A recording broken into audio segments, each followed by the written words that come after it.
नमस्कार दोस्तों, good morning all of you. सुप्रभात। जय नारायण व्यास विश्वविद्यालय जोधपुर के नेहरू स्टडी सेंटर द्वारा आयोजित इस विशेष कार्यशाला में एक बार फिर से साथियों आप सभी का स्वागत है। मेरे जूम के मित्र, मेरे यूट्यूब के सारे मित्रों का मैं स्वागत कर रहा हूं और मेरा सब लोगों से निवेदन है, खासकर जो जूम से जो जुड़े हुए हैं उन मित्रों से मेरा निवेदन है कि वह अपना जो रीनेम है वो कर लीजिएगा। कई लोगों के जैसे मुझे मोबाइल के जो ब्रांड है वो दिखाई दे रहे हैं, आईफोन लिखा हुआ दिखाई दे रहा है। तो देखिए ये जो हमारे रियल वाले जो मित्र हैं उनका मुझे नाम ही दिखाई नहीं दे रहा है। बगराम जी, बिल्कुल दिलीप जी, सबका स्वागत है साथियों, जूम के सारे मित्रों का स्वागत है।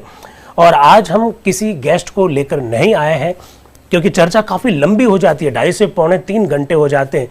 शुरू जब हमने किया था तो 1 घंटे से किया था, हमने कहा 1 घंटे करेंगे, पौने 2 घंटे लग गए। फिर दूसरे दिन हमने कहा 1.5 घंटे करेंगे, लेकिन पौने 3 घंटे लग गए। आज मुझे पूरा विश्वास है कि 8 से 9:30 1.5 घंटे में हमारी ये चर्चा समाप्त हो जाएगी। ये एक विशेष कार्यशाला है साथियों, और आज आपको और बहुत ज़्यादा आनंद आने वाला है।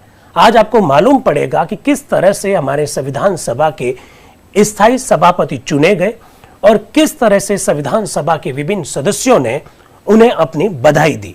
इसके बाद में डॉक्टर राजेंद्र प्रसाद जी का जो उद्बोधन रहा, उस उद्बोधन पर भी चर्चा करेंगे। बहुत महत्वपूर्ण मुद्दे आपके सामने रखे जाएंगे, साथ ही साथ कहीं तथ्यात्मक जानकारियां हूबहू इस कार्यशाला में आपको दिखाई जाएगी, बताई जाएगी। तो आज बिना किसी गेस्ट से मैं सभी मित्रों का, यूट्यूब के मित्रों का, जूम के मित्रों का स्वागत करता हुआ सीधा आपको ले चलता हूं 11 दिसंबर 1946। चलते हैं।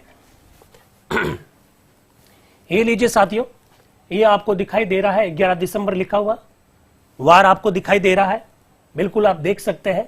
भारतीय विधान परिषद के वाद विवाद की सरकारी रिपोर्ट लिखा हुआ है स्थायी। एक सेकेंड, हाँ, सीधा मैं इस कागज पर आ जाता हूं जो 11 दिसंबर की जो सीधा कार्यवाही जो प्रारंभ हो रही है उस पर मैं आ जाता हूं। संविधान सभा बुधवार आज 11 दिसंबर, और ये कॉन्स्टिट्यूशन हॉल नई दिल्ली में ये संविधान सभा बैठी है और सुबह के 11 बज रही है। डॉक्टर सच्चिदानंद सिन्हा के सभापतित्व में ये प्रारंभ हो रही है। और किस तरह से ये प्रारंभ हो रही है जरा देखिएगा।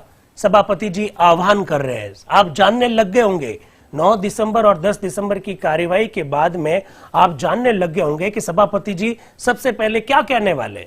सभापति जी सबसे पहले कहने वाले ये हैं कि जिन माननीय सदस्य ने हस्ताक्षर नहीं किए हैं उनसे मेरा रिक्वेस्ट है कि वो पधारें और अपने हस्ताक्षर परिचय पत्र जमा करवाते हुए अपने हस्ताक्षर रजिस्टर में कर दे। ऐसा ही कुछ कह रहे हैं सभापति जी। यदि किसी सदस्य ने अब तक अपना परिचय पत्र पेश नहीं किया हो और रजिस्टर पर हस्ताक्षर नहीं किया हो तो वह ऐसा कर सकते हैं। और फिर लिखा हुआ कोष्टक में कोई नहीं, यानी 11 दिसंबर 1946 को संविधान सभा में कोई नया मेंबर ने आकर अपने हस्ताक्षर नहीं किए। आपको मैं सब बातें क्यों बता रहा हूं साथियों? आपको मैं बातें ये इसलिए बता रहा हूं क्योंकि आप अच्छी तरह से जानते हैं कि हमारे संविधान सभा में टोटल 389 मेंबर्स थे। कैबिनेट मिशन योजना के तहत मुस्लिम लीग ने बहिष्कार किया, उसका एक अलग आंकड़ा आता है। संविधान पर हस्ताक्षर करने वालों की संख्या 284 आती है। आपको जानकर बड़ा ताज्जुब होगा कि 24 जनवरी 1950 को जब संविधान सभा की अंतिम बैठक हुई, उस समय भी कुछ लोग साइन कर रहे थे संविधान, उस समय भी कुछ लोग आ रहे थे संविधान सभा में। इसलिए आपको यह एहसास करवाना जरूरी है कि एक साथ में सारे मेंबर नहीं आए, रोज ना कोई मेंबर आता रहा। 10 को कोई मेंबर नहीं आया, आज 11 तारीख है, 11 तारीख को भी कोई मेंबर नहीं आया। इसके बाद में विधान परिषद यानी संविधान सभा द्वारा प्राप्त शुभकामनाओं के संदेशों का उत्तर। डॉक्टर सच्चिदानंद सिन्हा संविधान सभा के सदस्यों को यह कह रहे हैं कि हमें जो शुभकामना संदेश अलग अलग देशों से मिले थे, आप जानते हैं 9 दिसंबर को हमने उसकी चर्चा की थी, ऑस्ट्रेलिया से मिला था, यूएसए से मिला था। तो जो शुभकामना संदेश जो हमको मिला है मुझे उसका जवाब देना है। आप बताओ क्या मैं ये जवाब दे दूं? डॉक्टर सच्चिदानंद सिन्हा संविधान सभा के सदस्यों को यह आह्वान कर रहे हैं कि क्या मैं ये जवाब दे दूं? तो कैसा जवाब दे रहे हैं जरा देखिएगा। सभापति जी, यद्यपि ये आज के कार्यक्रम में नहीं है, पर मैंने अपने दायित्व पर यह अच्छा समझा कि मैं उस उत्तर को सभा के सामने पेश कर दूं जिसे मैं अमेरिका, रिपब्लिक चाइना और ऑस्ट्रेलिया की सरकारों के पास उनसे प्राप्त शुभकामना के उत्तर में उनके दिल्ली स्थित प्रतिनिधि द्वारा भेजने का इरादा करता हूं। अर्थात जिन देशों ने हमको शुभकामना संदेश भेजा, मैं उनको वापस रिप्लाई भेजना चाहता हूं। अवश्य ही मसौदा आपकी स्वीकृति पर निर्भर करता है। जो मसौदा मैंने तैयार किया है वो आपकी स्वीकृति पर निर्भर करता है। अगर आप मुझे स्वीकृति देंगे तो वो मैं मसौदा इन तीनों देशों को भेज दूंगा। और कहां भेजूंगा? तीनों देशों के जो प्रतिनिधि दिल्ली में बैठे हैं उन प्रतिनिधियों को मैं भेज दूंगा। मसौदा कुछ इस प्रकार से है, वो खुद कह रहे हैं कि ये उत्तर इस प्रकार से, डबल इन्वर्टेड कॉमा, आपसे प्राप्त सद्भावना एवं शुभकामना के कृपापूर्ण संवाद को संविधान सभा तथा समस्त देश ने सम्मान के साथ स्वीकार किया है। इसके उत्तर में संविधान सभा की ओर से एवं अपनी ओर से मैं आपको हार्दिक धन्यवाद देता हूं। हमारा यह विश्वास है कि संयुक्त राष्ट्र, चीन तथा ऑस्ट्रेलिया के देशवासी और उनकी हुकूमतें यानी उनकी सरकारें हमारे कार्यों को बड़ी सहानुभूति की दृष्टि से देख रही हैं। हमें साहस प्रदान करता है। हमें विश्वास है कि उनकी सहानुभूति भारतीय विधान निर्माण में हमारे लिए बड़ी सहायक होगी। क्या मैं ये उत्तर भेज दूं? आगे डॉक्टर सच्चिदानंद सिन्हा कह रहे हैं, माननीय सदस्यों, ये उत्तर आपकी स्वीकृति पर निर्भर करता है। फिर हर्ष ध्वनि। इसका मतलब है लोगों ने, संविधान सभा के सदस्यों ने इस उत्तर पर खुशी व्यक्त की। उत्तर को स्वीकृति मिल गई। ये उत्तर डॉक्टर सच्चिदानंद सिन्हा जी के द्वारा इन तीनों देशों के दिल्ली में स्थित प्रतिनिधियों को भेज दिया जाएगा। आगे बढ़ते हैं। अब आएगा मजा। अब संविधान सभा की जो खूबसूरतियां हैं वो पढ़ने का आपको आनंद आने वाला है। हूबहू आपको बता रहे हैं, जरा देखिएगा। स्थायी सभापति का निर्वाचन। अब संविधान सभा में स्थायी सभापति का निर्वाचन होने जा रहा है। किस तरह से नामांकन फॉर्म भरे गए उसके बारे में अस्थायी सभापति डॉक्टर सच्चिदानंद सिन्हा जी कुछ घोषणाएं कर रहे हैं। क्या कह रहे हैं? आज के कार्यक्रम का दूसरा विषय है सभापति का निर्वाचन। मुझे निम्नलिखित नामांकन फॉर्म मिले हैं, मुझे निम्नलिखित नामांकन प्राप्त हुए हैं। क्या क्या किस किस के हुआ? हूबहू बता रहे। संविधान सभा के सभापति पद के लिए मैं परिषद के सदस्य डॉक्टर राजेंद्र प्रसाद का नाम प्रस्तावित करता हूं। प्रस्तावित सदस्य की स्वीकृति मैंने प्राप्त कर ली है। दोस्तों, अगर कल आपको याद है तो मैंने आप लोगों से यह डिस्कशन करते हुए बताया था कि फॉर्म जो भरा जाएगा उसमें प्रस्तावक का नाम होगा, फॉर्म जो भरा जाएगा उसमें अनुमोदक का नाम होगा, और साथ ही साथ यह भी बतलाना पड़ेगा कि जिसका नाम आप प्रस्तावित कर रहे हो उसने अपनी स्वीकृति दी कि नहीं दी, वो तैयार है कि नहीं है सभापति के लिए। तो देखिए, जेबी कृपलानी साहब ने एक नाम सजेस्ट किया है, एक नाम के लिए नामांकन फॉर्म भरा है। क्या है? संविधान सभा के सभापति पद के लिए मैं परिषद के सदस्य डॉक्टर राजेंद्र प्रसाद का नाम प्रस्तावित करता हूं। प्रस्तावित सदस्य की स्वीकृति मैंने प्राप्त कर ली है। प्रस्तावक मैं जेबी कृपलानी, मेरे समर्थक है सरदार वल्लभ भाई पटेल। जेबी कृपलानी साहब ने प्रस्ताव रखा है डॉक्टर राजेंद्र प्रसाद जी का, और उनके जो अनुमोदक है, उनके जो समर्थक है वो है सरदार वल्लभ भाई पटेल। और राजेंद्र प्रसाद जी ने नीचे लिख रखा है, इस मनोनयन हेतु मैं सहमत हूं। मनोनीतकरण से मैं सहमत हूं डॉक्टर राजेंद्र प्रसाद। यानी प्रस्तावक आ गया, समर्थक आ गया और राजेंद्र प्रसाद जी की सहमति भी आ गई। दूसरा नामांकन, यह पर्चा नियमानुसार है। डॉक्टर सच्चिदानंद सिन्हा जी कह रहे हैं कि यह पर्चा जो भरा गया है एकदम नियम के अनुसार है। अब मैं दूसरा पढ़ रहा हूं। दूसरा पर्चा, विधान परिषद के सभापति के लिए मैं मंत्री परिषद के सदस्य डॉक्टर राजेंद्र प्रसाद के नाम का प्रस्ताव रखता हूं। मैंने पता लगा लिया है कि वह कार्यभार ग्रहण करने के लिए प्रस्तुत है यदि वे चुने जाते हैं तो। ऐसा कौन कह रहे हैं? ये प्रस्तावक है संविधान सभा के सदस्य हरे कृष्ण मेहताब। हरे कृष्ण मेहताब जी ने भी डॉक्टर राजेंद्र प्रसाद का नाम रखा है और वे उसके प्रस्तावक बने हैं और उनके समर्थक बने हैं नंद किशोर व्यास। मैं इसका समर्थन करता हूं, ऐसा कह रहे हैं नंद किशोर व्यास। और यह पर्चा भी नियम के अनुसार है, ऐसा कह रहे हैं डॉक्टर सच्चिदानंद। यानी दो फॉर्म आए हैं, दोनों फॉर्म डॉक्टर राजेंद्र प्रसाद के नाम से आए हैं। प्रस्तावक का नाम है, अनुमोदक का नाम है और साथ ही साथ डॉक्टर राजेंद्र प्रसाद जी की सहमति भी है। आगे जरा देखिए, अन्य दो पर्चे मुझे मिले हैं। डॉक्टर सच्चिदानंद सिन्हा क्या करें, दो पर्चे मुझे और मिले हैं, दो नामांकन मुझे और मिले लेकिन वे जायज नहीं हैं, वो सही नहीं है, ऐसा डॉक्टर सच्चिदानंद सिन्हा जी कह रहे हैं। उनमें से एक श्री प्रकाशम ने दिया है वो निश्चित अवधि के बाद आया है, इसलिए मैं इसको स्वीकार नहीं करता हूं और उसमें समर्थक का नाम भी नहीं है। वो कह रहे हैं कि एक नामांकन मुझे प्राप्त हुआ है जो श्री प्रकाशम ने दिया है, लेकिन वो निश्चित अवधि के बाद आया। कल अवधि बताई थी आपको, निश्चित अवधि के बाद आया और उसमें समर्थक का भी नाम लिखा हुआ नहीं है, इसलिए मैं इसे स्वीकार नहीं करता।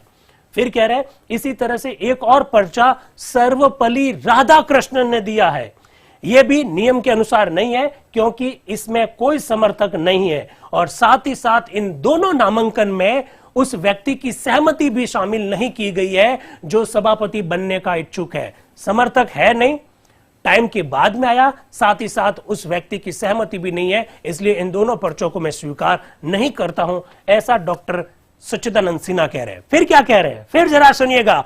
वो महत्वपूर्ण अवसर आ रहा है जब संविधान सभा के नए सभापति आ रहे हैं। कैसा अवसर, जरा देखिए। इसलिए चूंकि ये दोनों प्रस्ताव पूर्णतः नियम के अनुसार है और दूसरा कोई नामांकन फॉर्म मेरे सामने है नहीं, मैं माननीय डॉक्टर राजेंद्र प्रसाद को नियमानुसार निर्वाचित स्थायी सभापति घोषित करता हूं। और ऐसे जैसे ही घोषणा की डॉक्टर सच्चिदानंद सिन्हा ने, इसके बाद में लिखा है हर्ष ध्वनि, यानी संविधान सभा के सभी सदस्यों ने इस मुद्दे पर, इस विषय पर, इस घोषणा पर खुशी व्यक्त की, यानी संविधान सभा के स्थायी अध्यक्ष आ गए हैं डॉक्टर राजेंद्र प्रसाद। तालियां बनती है, जूम के साथियों तालियां दिखनी चाहिए मुझे। Yes, thank you very much. लीजिए, अब क्या बोल रहे हैं डॉक्टर सच्चिदानंद। एक्चुअली में इससे क्या क्लास थोड़ी जीवंत रहेगी, और आप लोग भी जो रजाई में ओढ़कर जो बैठे हैं ना, मुझे दिख रहे हैं सारे लोग, तो उनमें भी थोड़ी सी गर्मी आएगी। अब आगे देखिएगा। अब अस्थायी सभापति के नाते मैं आचार्य करपलानी, अब देखिए बहुत महत्वपूर्ण बात, कौन लेने गया डॉक्टर राजेंद्र प्रसाद को, उनकी सीट से कौन लेकर आया।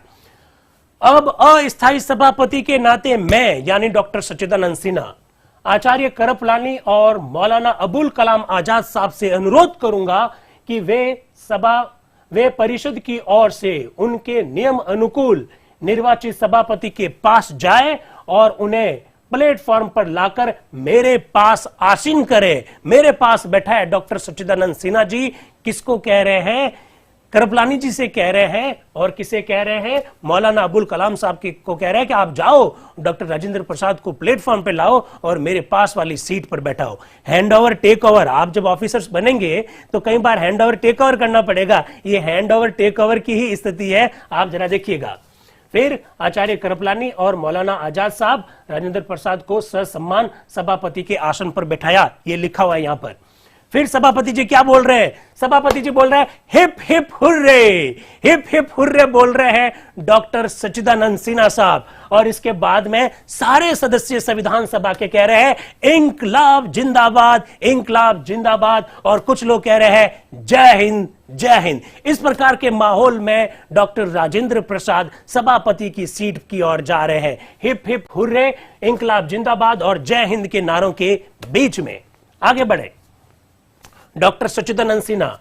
अब जब सभा के स्थायी सभापति ने अपना आसन ग्रहण कर लिया है, सदस्यों को यह हक है कि वे उनका अभिनंदन करें। इसके लिए मैं सबसे पहले सर्वपल्ली राधाकृष्णन का नाम पुकार रहा हूं। डॉक्टर सच्चिदानंद सिन्हा संविधान सभा के सदस्यों से यह आह्वान कर रहे हैं कि जब अब हमारे स्थायी सभापति आ गए हैं तो आप अपने शब्दों के द्वारा इन स्थायी सभापति का स्वागत करें, और सबसे पहले मैं सर्वपल्ली राधाकृष्णन का नाम पुकार रहा हूं।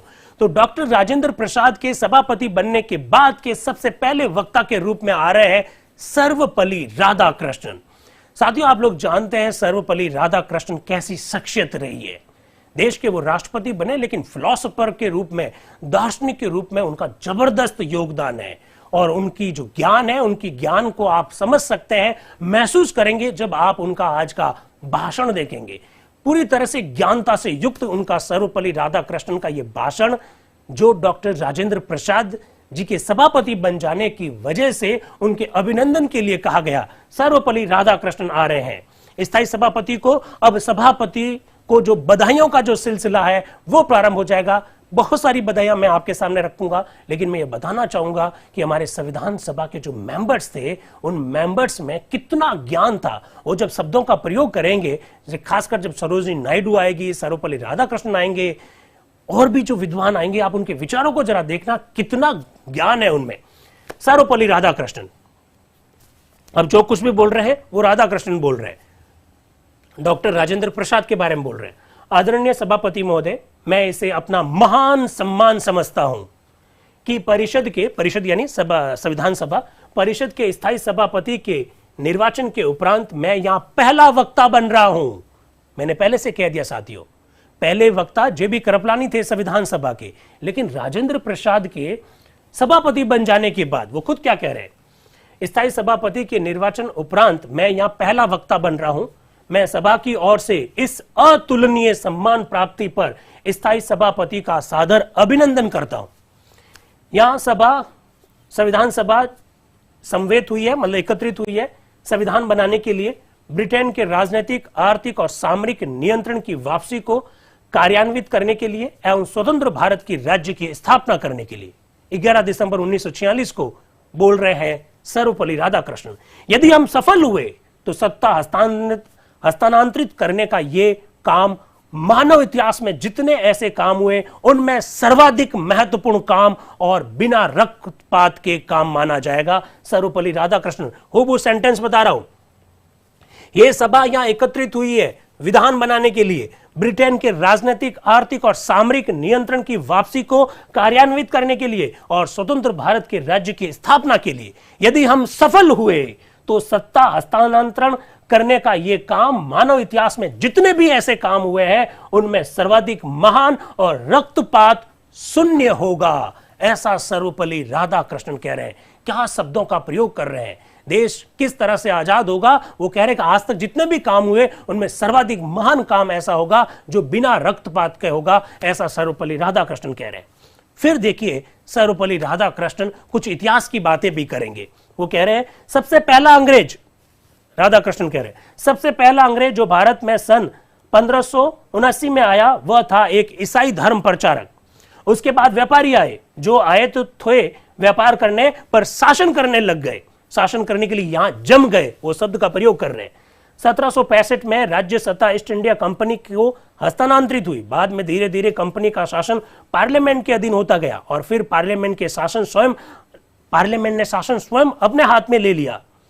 फिर कह रहे हैं तब से पार्लियामेंट ही यहां शासन कर रही है और यह शासन चल रहा है विश्व प्रेम एवं मुनाफा के संदेश पर। वो कह रहे हैं सर्वपल्ली राधाकृष्णन कि ये तो एक विश्व प्रेम का ढोंग, लेकिन मुनाफा कमाने के सिद्धांत पर ये हमारे यहां पर शासन किया जा रहा है। ऐसा राधाकृष्णन कह रहे हैं।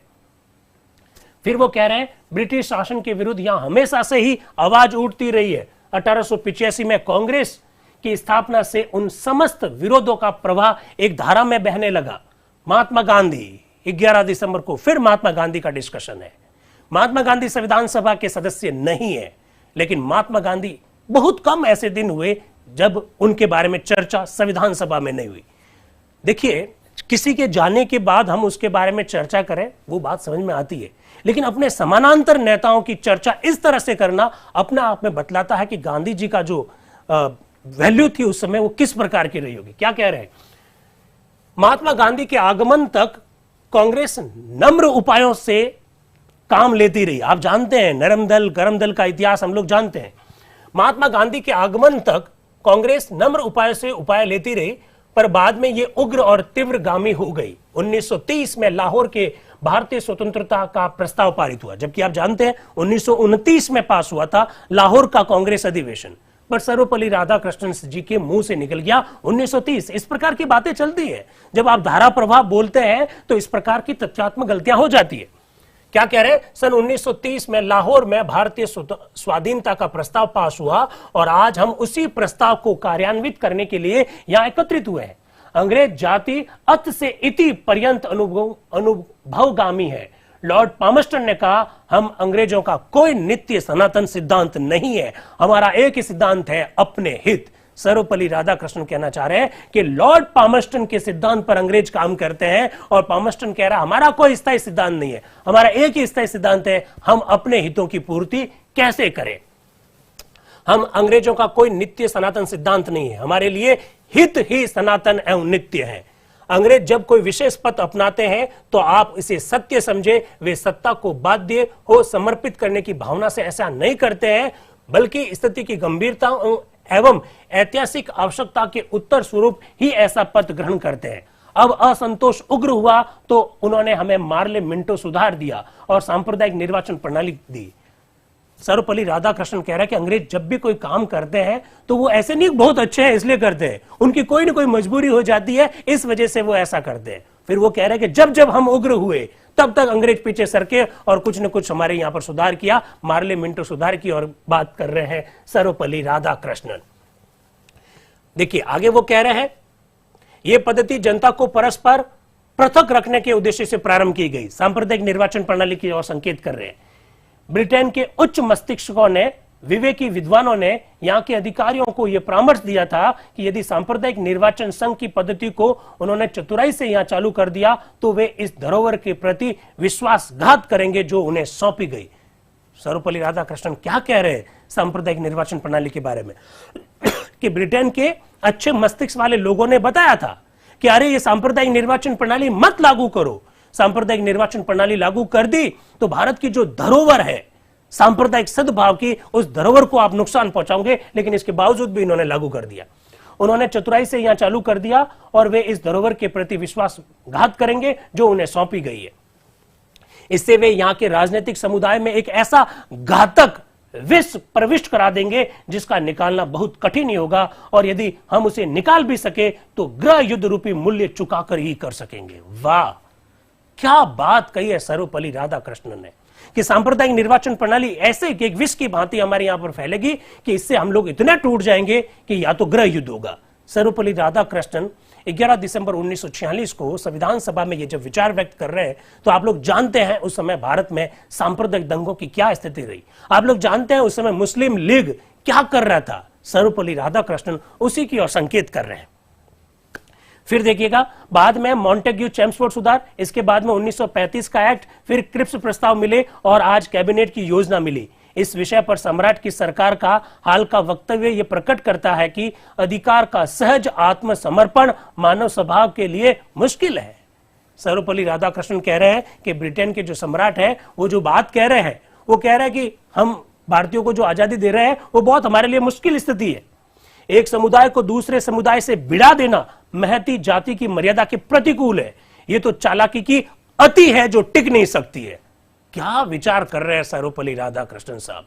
वो कह रहे हैं कि एक जाति को दूसरी जाति से भिड़ाने की जो चालाकी आप कर रहे हो वो थोड़े दिन ही चलेगी, आगे चलने वाली नहीं है। ग्रेट ब्रिटेन और भारत के पारस्परिक संबंध को यह अप्रिय बना देगी, ऐसा वो कह रहे हैं। ब्रिटेन को यह जानना नितांत आवश्यक है कि अगर कोई काम करना है तो यथासंभव सुंदरता से करो यार। ब्रिटेन ये समझ ले कि अगर तुम कुछ काम करना चाहते हो, भारत को आजादी देना चाहते हो तो थोड़ा सुंदरता से करो यार। एक जाति से दूसरी जाति को लड़ाने का काम क्यों कर रहे हो। हम एक दूसरे से अलग रखे गए, अब हमारा कर्तव्य है कि एक दूसरे को अपनाएं। संविधान सभा से मुस्लिम लीग के प्रतिनिधि अनुपस्थित है। सर्वपल्ली राधाकृष्णन मुस्लिम लीग द्वारा संविधान सभा का जो यह बहिष्कार किया जा रहा है उस पर क्या बोल रहे हैं। संविधान सभा से मुस्लिम लीग के प्रतिनिधि अनुपस्थित हैं, इसका हम सभी को बहुत दुख है, ऐसा वो कह रहे हैं। कल और परसों वक्ताओं ने इस पर दुख प्रकट किया। हम तो यही मानते हैं कि उनकी अनुपस्थिति क्षणिक होगी, क्योंकि हम जो यहां संविधान यहां बनाए उसकी सफलता के लिए उनका सहयोग नितांत आवश्यक है, ऐसा सर्वपल्ली राधाकृष्णन कह रहे हैं। समस्याओं के समाधान के लिए हमें वास्तविकता की ओर दृष्टि रखनी होगी। इन समस्याओं को लीजिए, हमारी भूख, पीड़ा, गरीबी, बीमारी और अपर्याप्त पोषण ये सब के लिए समान है, चाहे हिंदू हो चाहे मुस्लिम हो। गरीबी सब में है, भूखमरी सब में है, कम पोषण की स्थिति सब में है। फिर कह रहे हैं इन मनोवैज्ञानिक बुराइयों को लीजिए, प्रतिष्ठा का भाव, मानसिक गुलामी, सद्बुद्धि का बिल्कुल नष्ट हो जाना, पराधीनता की ये श्रृंखला, ये हिंदू और मुसलमान, राजा और रंग सबको समान रूप से कष्टप्रद है। वाह, क्या बात कही है सर्वपल्ली राधाकृष्णन ने। देखिए, उन्होंने दो प्रकार की समस्या बताई, गरीबी, भूख, कम पोषण, बीमारी, बेरोजगारी, ये समस्या है। लेकिन साथ ही साथ में वो कह रहे हैं कि हमारे देश की एक और समस्या है, और वो समस्या है मनोवैज्ञानिक समस्या। और मनोवैज्ञानिक समस्या में क्या बता रहे हैं वो, मनोवैज्ञानिक बुराइयों को लीजिए, प्रतिष्ठा की भावना, हर कोई व्यक्ति चाहता है कि उसे प्रतिष्ठा मिले, मानसिक गुलामी, सद्बुद्धि का बिल्कुल नष्ट हो जाना, पराधीनता की श्रृंखला ये हिंदू और मुसलमान, राजा और रंग सब में समान रूप से पाई जाती है, ऐसा सर्वपल्ली राधाकृष्णन कह रहे हैं। तो यार क्यों अलग हो रहे हो, सब आओ एक विधान का निर्माण करें, एक अच्छे सुंदर संविधान का निर्माण करें, ऐसा सर्वपल्ली राधाकृष्णन कह रहे हैं। हो सकता है कि दास्ता की यह श्रृंखला सोने की हो। वाह, क्या शब्दों का प्रयोग किया है, सोना यानी गोल्ड। हो सकता है कि दास्ता की यह श्रृंखला सोने की हो, सोने की हो, पर तो श्रृंखला ही है जो हमें बांधे हुए हैं। और ये जो चैन हमको दी है, हो सकता है ये चैन सोने की हो, लेकिन भाई साहब चैन तो हमेशा बांधती है, चाहे वो सोने की हो, चाहे हीरे की हो, चाहे मोतियों की हो, चाहे जवाहरात की हो। ऐसा सर्वपल्ली राधाकृष्णन कह रहे हैं। क्या कह रहे हैं, वापस बोलता हूं, हो सकता है दास्ता की ये चैन सोने की हो, पर है तो चैन, बांधेगी हमको, ऐसा कह रहे हैं वो। देसी रजवाड़ों को भी यह समझना होगा कि वे इस देश में पराधीन है, गुलाम है। यदि उनमें आत्मसम्मान की किंचित मात्र भी भावना है तो वे अपनी स्थिति का विश्लेषण करें तो उन्हें ज्ञात होगा कि उनकी स्वतंत्रता कितनी सीमाबद्ध है। क्या आह्वान कर रहे हैं सर्वपल्ली राधाकृष्णन। आपको जानते हैं 9 दिसंबर 1946 को केवल 207 मेंबर ही क्यों आए, 389 मेंबर क्यों नहीं आए? क्योंकि मुस्लिम लीग ने बहिष्कार किया। ये एक आंकड़ा है। दूसरा आंकड़ा यह भी है कि देशी रियासतों ने अभी अपना भविष्य तय नहीं किया था कि उनको कहां जाना है। तो सर्वपल्ली राधाकृष्णन साहब कह रहे हैं कि देशी रियासतों, हम तुमसे भी आह्वान करते हैं, तुम भी आओ। तुम्हें ऐसा क्यों लगता है कि तुम आजाद हो, तुम भी बेसिकली गुलाम ही हो, इसलिए तुम भी आओ, हमारे साथ काम में जुट जाओ। फिर वो कह रहे हैं, फिर वो जाति हिंदू हो या मुसलमान, राजा हो या किसान, तो इसी एक देश की जमीन और आसमान ने मिलकर उन्हें एक दूसरे का बनाया है। यदि वे इस सत्य को अस्वीकार करने की चेष्टा करेंगे तो उनका रहन सहन, उनकी आकृति, उनकी विचार पद्धति, उनकी व्यवहार पद्धति, ये सब उनकी इस कुचेष्टा को व्यर्थ कर देगी। हमारी राष्ट्रीयता पृथक है, ऐसा सोचना हमारे लिए असंभव है। फिर वो मुस्लिम लीग की ओर मुखातिब हो रहे हैं। मुस्लिम लीग, आप लोग जानते हैं ना, 2 नेशन थ्योरी पर काम कर रही थी। वो कह रहे थे कि हिंदुओं का अलग देश होना चाहिए, मुसलमानों का एक अलग देश होना चाहिए, 2 नेशन थ्योरी। वो क्या कह रहे हैं, हमारी राष्ट्रीयता अलग है, ये सोचना भी असंभव है, ये सोचना भी असंभव है। हमारी वंश परंपरा, हमारे पूर्व पुरुषों की परंपरा प्रमाणित करती है कि हमारी राष्ट्रीयता एक है। जो भी संविधान बने उसमें यह बात तो होनी ही चाहिए कि सभी नागरिक ये अनुभव करें कि उनके आधारभूत अधिकार, शिक्षा संबंधी, सामाजिक और आर्थिक उन्हें प्राप्त हो और उन्हें सांस्कृतिक स्वतंत्रता रहेगी। ऐसा सर्वपल्ली राधाकृष्णन का वक्तव्य है। इतने सुंदर शब्दों में, इतने जबरदस्त वो दार्शनिक थे कि किस तरह से भारत की समस्याओं को वो इंगित कर रहे हैं। आप जरा सोचिएगा कि जब संविधान निर्माण हो रहा है उस समय देश किन परिस्थितियों का सामना कर रहा है, उसकी ओर सर्वपल्ली राधाकृष्णन साहब संकेत कर रहे हैं।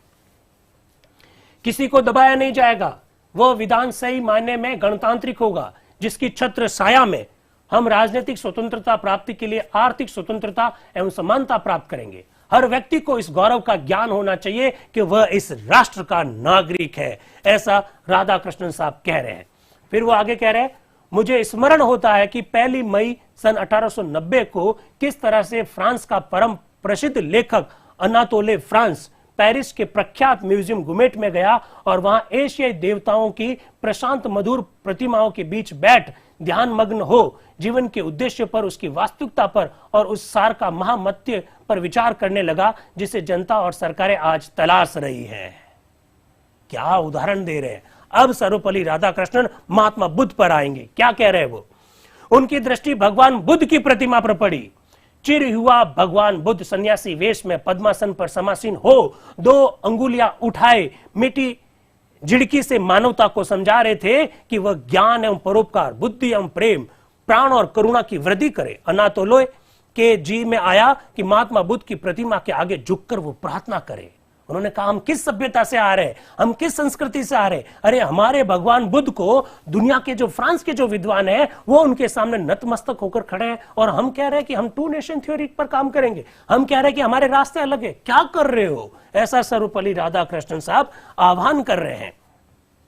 फिर देखिए क्या तुलना की है भारत की, उन्होंने क्या तुलना की। आप कभी कभी फिल्मों में देखते होंगे ऑर्केस्ट्रा वगैरह बजता है, उसके बारे में वो क्या बोल रहे हैं, भारत एक स्वर लहरी के समान है। वाह, भारत एक स्वर लहरी के समान है, एक ऑर्केस्ट्रा के समान है जिसमें विभिन्न वाद्य यंत्र, विभिन्न स्वर अपनी अपनी मधुर ध्वनि और मिठास के साथ एक ही चीज को अदा करते हैं। इस तरह का सामंजस्य, इस तरह की एकता देश अरसे से चाहता है।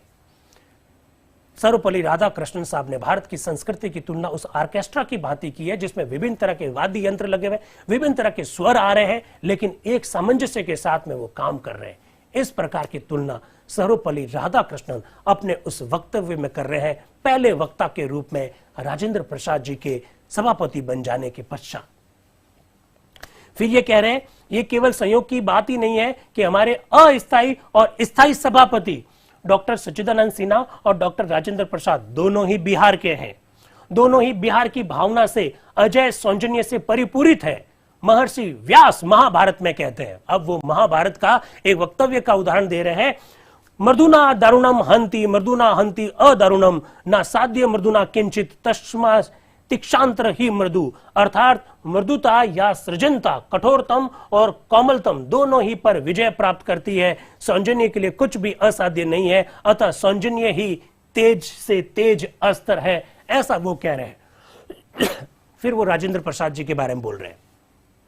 डॉक्टर राजेंद्र प्रसाद को पाकर हम एक ऐसा व्यक्ति पा गए जो सौजन्य की स्वयं प्रतिमा है।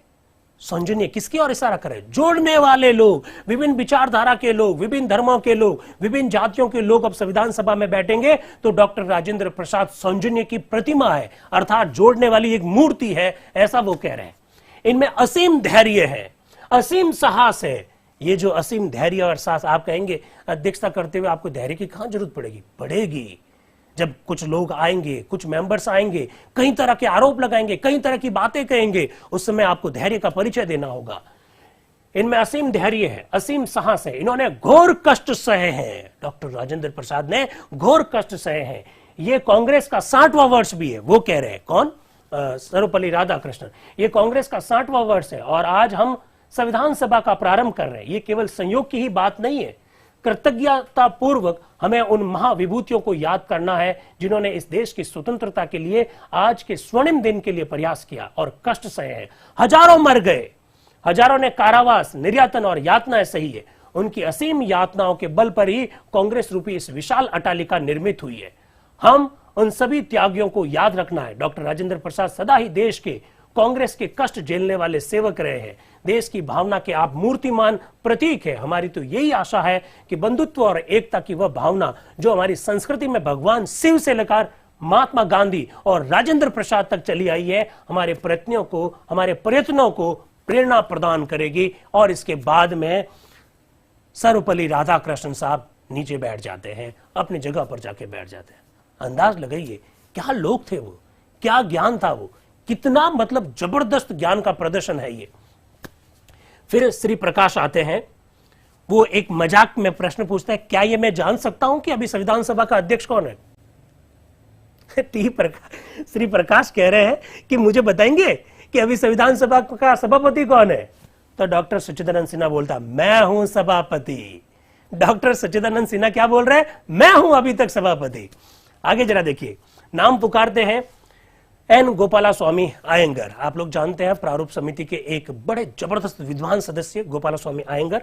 कोष्टक में लिखा हुआ है मद्रास से, अर्थात वो मद्रास से थे। दोस्तों ये सब बातें नोट कर लेना, क्योंकि अब आगे आने वाली प्रतियोगी परीक्षा में ऐसे ही प्रश्न पूछेंगे कौन कहां से था, तो वो मद्रास से थे।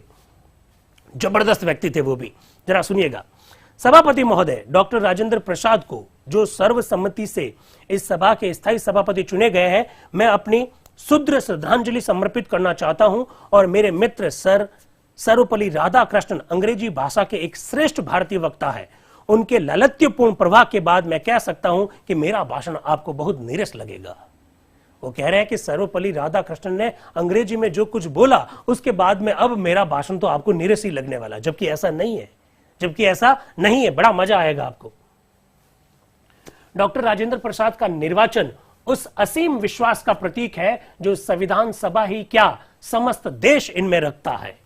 सभापति चुनकर वस्तु तो हम उनका उतना सम्मान नहीं कर रहे हैं जितना वह हमारा आमंत्रण को स्वीकार करके कर रहे हैं। यार क्या शब्दकोश था उनके पास। वो क्या कह रहे हैं कि हमने डॉक्टर राजेंद्र प्रसाद को सभापति जो चुना है ये उनका सम्मान नहीं है, बल्कि हमने हमारा आमंत्रण स्वीकार कर लिया है, ये उसका सम्मान है। क्या जबरदस्त बात कही। इसलिए वस्तु तो हम अपना अभिनंदन कर रहे हैं। हम जो बोल रहे हैं ये राजेंद्र प्रसाद जी का अभिनंदन नहीं है, ये तो हम खुद अपना अभिनंदन कर रहे हैं, क्योंकि उन्होंने हमारे प्रस्ताव को क्या कर लिया, स्वीकार कर लिया। डॉक्टर राजेंद्र प्रसाद एक दुस्सहनीय दायित्व स्वीकार कर रहे हैं। उनका जीवन समर्पण देश सेवा के लिए आत्मसमर्पण का जीवन रहा है। अनुपम त्याग और तपस्या ने इनका जीवन पवित्र हो चुका है। मेरे लिए यह अनावश्यक है कि मैं उनके महान पांडित्य, गंभीर विद्वता तथा मनुष्य और स्थिति के विस्तृत ज्ञान पर प्रकाश डालूं। मैं इन गुणों ने ही इस महान कार्य के लिए उन्हें योग्य बनाया है, और इसके निर्वाह में उन्हें जिन कठिनाइयों, जटिल समस्याओं का सामना करना पड़ेगा, उनके समाधान के लिए इन गुणों का सहारा लेना ही पड़ेगा। अब मुझे दुख होता है कि मैं पहले से तथा अधिक घनिष्ठता पूर्वक उन्हें जानने का सौभाग्य मुझे नहीं मिला। अब देखिए साथियों, ये स्टेटमेंट में बताकर आपको क्या बताना चाह रहा हूं कि संविधान सभा में जो सदस्य चुने गए थे या संविधान सभा में जो मेंबर्स थे, वो सब एक दूसरे से पहले से परिचित थे, ऐसा कोई जरूरी नहीं है। क्या कह रहे हैं अल्लादी गोपालास्वामी अयंगर, क्या कह रहे हैं, जो कि प्रारूप समिति के मेंबर बने बाद में, वो क्या कह रहे हैं? गत कई दिनों से ही मैं उनके संपर्क में आया हूं, कुछ दिनों से ही मैं उनके संपर्क में आया हूं और उनसे मेरा साक्षात हुआ। अब मुझे दुख होता है कि और पहले से तथा अधिक घनिष्ठता पूर्वक उन्हें जानने का सौभाग्य मुझे नहीं मिला। मुझे आज बहुत बड़ा दुख है कि मैं उन्हें पहले से नहीं जानता हूं, थोड़े दिनों से ही जानने लगा हूं। मैं इनके संबंध में सुन चुका था, पढ़ चुका था। मैं इनके बारे में सुनता हूं, उनके बारे में पढ़ता हूं, पर गत दिनों के अनंतर जब से साक्षात हुआ है और उन्हें जानने का अवसर मिला है, मैंने यह अनुभव किया है कि अपनी तीव्र बुद्धि और गंभीर ज्ञान के कारण ही वह देशवासियों का आदर सम्मान पाते हैं और पाते रहेंगे। इनकी सर्वोपरि विशेषता, जिसके कारण ये समस्त देशवासियों के बिना संप्रदाय, वर्ग भेद, स्नेह और सम्मान के भाजन है और सदा रहेंगे, वह है इनके महान गुण, इनका स्वाभाविक सौजन्य, समस्याओं को समझने की इनकी पद्धति, वाद विवाद में आवेश को प्रभावित होने वाले व्यक्तियों को शांत करने के लिए बाध्य कर देती है। ऐसा वो कह रहे हैं। आप समझ रहे हैं, संविधान सभा के सारे मेंबर्स वर्षों से एक दूसरे को जान रहे हैं, ऐसा कोई जरूरी नहीं है। अभी तो मैं एक ऐसा मेंबर भी लेकर आऊंगा जो कहेगा मैं तो पहली बार डॉक्टर राजेंद्र प्रसाद को देख रहा हूं। बिल्कुल आपके सामने इस तरह से लाए जाएंगे। यही तो एहसास करवाना है साथियों कि किस तरह से संविधान का निर्माण हुआ। आगे बढ़े जरा। फिर वो आगे बोलते हैं, कैबिनेट के वक्तव्य को मैं सभा का रचना विषय की योजना का आधारभूत कानून समझता हूं। वो क्या कह रहे हैं, गोपालास्वामी अयंगर साहब क्या कह रहे हैं कि कैबिनेट मिशन ने जो हमारे बारे में स्टेटमेंट दिए हैं वही हमारा आधार है। वो ये कह रहे हैं, कैबिनेट के वक्तव्य को मैं सभा की रचना विषय की योजना का आधारभूत कानून समझता हूं। इस योजना या संगठन को केवल इस बात से सत्ता प्राप्त नहीं होती है कि इसे सम्राट की सरकार के 3 मंत्रियों ने बनाया, वरन इससे सत्ता इसलिए प्राप्त है कि इस योजना के अंतर्गत जो भी प्रस्ताव है उन्हें इसकी देश की जनता ने स्वीकार किया है। वाह! गोपालास्वामी अयंगर साहब भी उस प्रश्न का जवाब इतने इनिशियल स्टेज में दे देते हैं जो अक्सर यह आरोप लगाते हैं कि भारत की संविधान सभा सर्वसत्ता संपन्न नहीं थी। गोपालास्वामी अयंगर साहब खुद एक बहुत बड़े विद्वान है, कानून के बहुत जबरदस्त जानकार है। वो ये कह रहे हैं कि नो डाउट हमें जो शक्ति प्राप्त हुई है वो कैबिनेट मिशन योजना के तहत प्राप्त हुई है, लेकिन इसका कदापि यह मतलब नहीं है कि सम्राट के 3 मंत्रियों ने, कैबिनेट मिशन में 3 लोग थे, सम्राट के 3 मंत्रियों ने जो हमें ताकत दी है वही हमारी ताकत है। हमें ताकत मिलती है देश की जनता से। वो क्या कह रहे हैं, वरन इस सत्ता इसलिए प्राप्त है कि इस योजना के अंतर्गत जो भी प्रस्ताव है उन्हें इस देश की जनता ने स्वीकार किया। इस सभा के अधिकारों पर जो भी पाबंदियां इस स्टेटमेंट में लिखी हुई है वे स्वविवेकीय है, जिन्हें हमने स्वयं अपने ऊपर लिया है। योजना ने तथा बाद में उसके निर्माताओं की व्याख्याओं ने यह साफ कर दिया है कि इस सभा को संविधान में रद्दोबदल करने, योजना में दी हुई व्यवस्था को घटाने, बढ़ाने और यहां तक कि योजना के बुनियादी मामलों को परिवर्तन करने का वैधानिक अधिकार प्राप्त है। सब कुछ स्पष्ट कर दिया खूब आजादी से 8 महीने पहले। किसने? गोपालास्वामी अयंगर ने। उन्होंने कहा कि कैबिनेट मिशन ने जो कुछ भी लिखा होगा, उन्होंने जो कुछ भी पाबंदियां लगाई होगी, लेकिन इस सभा को पूरा स्वीकार है कि उन पाबंदियों को तोड़ दे, और न केवल तोड़ दे बल्कि अपने हिसाब से भी वो काम करने की उन्हें स्वविवेकीय शक्तियां प्राप्त है, ऐसा वो कह रहे हैं। फिर क्या कह रहे हैं, सिर्फ एक स्थल पर ही यह आवश्यक है कि कोई निर्णय करने के पहले सभा के प्रमुख संप्रदायों के बहुमत के अनुरोध पर सभापति मामले पर संघ न्यायालय की राय मांगे। ओहो हो, क्या बात कही है कि एक पाबंदी जो है उसको हम लोग जरूर मानेंगे और इससे कई सारे कॉन्सेप्ट क्लियर होंगे आपके। क्या कह रहे हैं? सिर्फ एक स्थल पर यह आवश्यक है कि कोई निर्णय करने से पहले सभा के प्रमुख समुदाय, प्रमुख संप्रदाय के बहुमत के अनुरोध पर, संविधान सभा में जो प्रमुख संप्रदाय है वो अगर कोई आह्वान करते कि नहीं साहब आपने जो ये संविधान बनाया है उससे हम लोग सहमत नहीं है, तो सभापति जी क्या करते हैं, फेडरल कोर्ट से राय ले सकते हैं। इससे यह साफ है कि इस सभा की कार्य पद्धति पर जो भी वैधानिक प्रश्न उठेगा उसका निर्णय स्वयं सभापति करेंगे और वह भी सभा द्वारा प्राप्त आदेशों के आधार पर करेंगे। ऐसा सर्वपल्ली ऐसा कहना चाह रहे गोपाल स्वामी अयंगर साहब। फिर वो कह रहे हैं भाषण समाप्त करने से पहले मैं इस सभा के सर्वसत्ता संपन्न होने के प्रश्न की एक पहलू की और चर्चा करूंगा। इस सभा के सामने सिर्फ विधान बनाने का ही काम नहीं है। क्या बात है, वो कह रहे हैं कि इस सभा का काम केवल संविधान बनाना ही नहीं है, इस सभा के सामने केवल विधान बनाने का ही काम नहीं है, बल्कि इसे यह भी तय करना है कि विधान कार्यान्वित कैसे किया जाए। दूसरे शब्दों में यह कहना चाहिए कि उन लोगों से अधिकार लेना है जिनके हाथ में आज है। हम ब्रिटिशर से अपनी सत्ता भी लेंगे, यह भी इस संविधान सभा का काम है। अधिकार या सत्ता किस तरह हस्तांतरित की जाए इसका निर्णय भी यह सभा लेगी। ये कह रहे, मेरी राय में सम्राट की सरकार के इस दावे से कि सत्ता हस्तांतरित करने की पद्धति का फैसला वह करेगी, सभा की सत्ता को कम नहीं करता है। ब्रिटिश सम्राट ने 9 दिसंबर संविधान सभा की जब बैठक हुई इससे पहले कई सारी घोषणाएं करी और वो कह रहे हैं कि हम तय करेंगे कि सत्ता हस्तांतरित कैसे की जाएगी। गोपाल स्वामी अयंगर कह रहे हैं कि सम्राट ने भले ही घोषणा की हो लेकिन हम ही तय करेंगे कि सत्ता हस्तांतरित कैसे की जाए। सत्ता हस्तांतरित करना इन्होंने मंजूर कर लिया है। मैं सभा का और अब अधिक समय नहीं लेना चाहता हूं।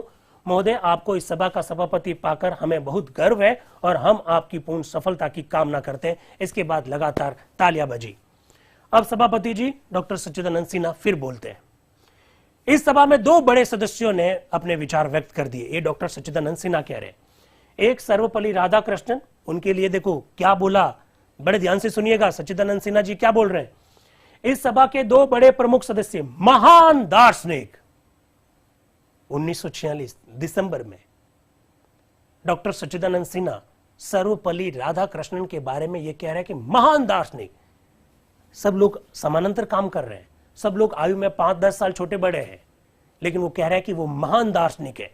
महान दार्शनिक और शिक्षक सर्वपल्ली राधाकृष्णन और परम प्रसिद्ध सर एन गोपालस्वामी अयंगर ने डॉक्टर राजेंद्र प्रसाद को बधाई देते हुए सभा के समक्ष अपना भाषण दिया और प्रासंगिक रूप से कतिपय उन प्रश्नों पर भी अपना मत व्यक्त किया जो डॉक्टर राजेंद्र प्रसाद के सम्मुख उपस्थित रहेंगे। उन्होंने कहा कि बहुत सुंदर ढंग से उन्होंने न केवल उनको बधाई दी बल्कि डॉक्टर राजेंद्र प्रसाद को आगे आने वाले समय में जिन चुनौतियों का सामना करना है उसके बारे में भी प्रकाश डाला। फिर कह रहा है, अब मैं अगले वक्ताओं को बुला रहा हूं। अब मैं आने वाले वक्ताओं से कहूंगा कि वे संक्षेप में डॉक्टर राजेंद्र प्रसाद के संबंध में बोले और संविधान विषयक बातें छोड़ दें। फिर वो हंसने लग जाते खुद ही। वो कह रहा है कि भाई साहब मैं जिनका नाम बोलूं आगे आए और वो मंच पर बोलते समय केवल डॉक्टर राजेंद्र प्रसाद के बारे में बोले, संविधान के बारे में भी बात करने की आवश्यकता नहीं है, वो आगे के लिए छोड़ दे।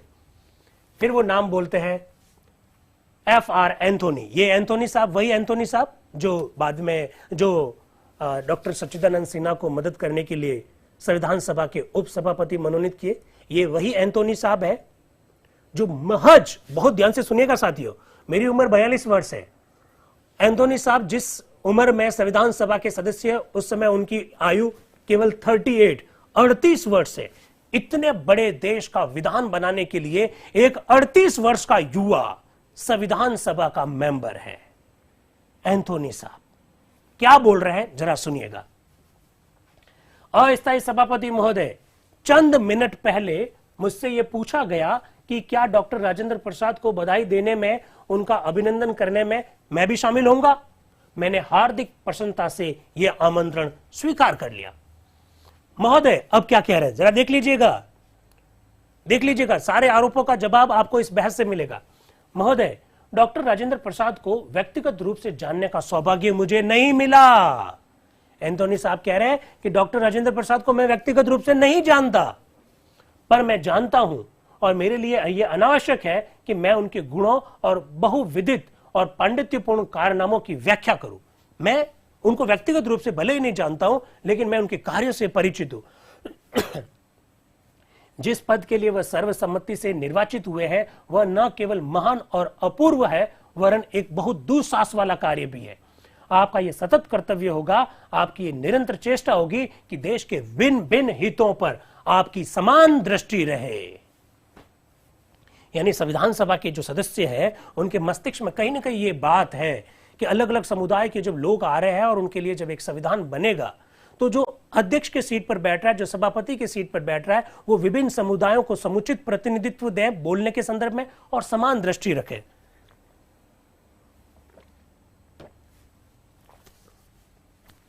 आज हमें अपने नेताओं में सर्वाधिक जिन गुणों की आवश्यकता है, वे हैं सहिष्णुता, दूरदर्शिता और उदार दृष्टि। डॉक्टर राजेंद्र प्रसाद के संदर्भ में मैंने जो कुछ भी सुना है, उससे मुझे पूरा विश्वास है कि आप उन नेताओं में से हैं जिनमें ये गुण प्रचुर मात्रा में विद्यमान है। 3 शब्द क्या? सहिष्णुता होनी चाहिए, दूरदर्शिता होनी चाहिए और होना चाहिए उदार दृष्टि। और तीनों डॉक्टर राजेंद्र प्रसाद में भरपूर है, ऐसा एंथोनी साहब डॉक्टर राजेंद्र प्रसाद के संदर्भ में कह रहे हैं।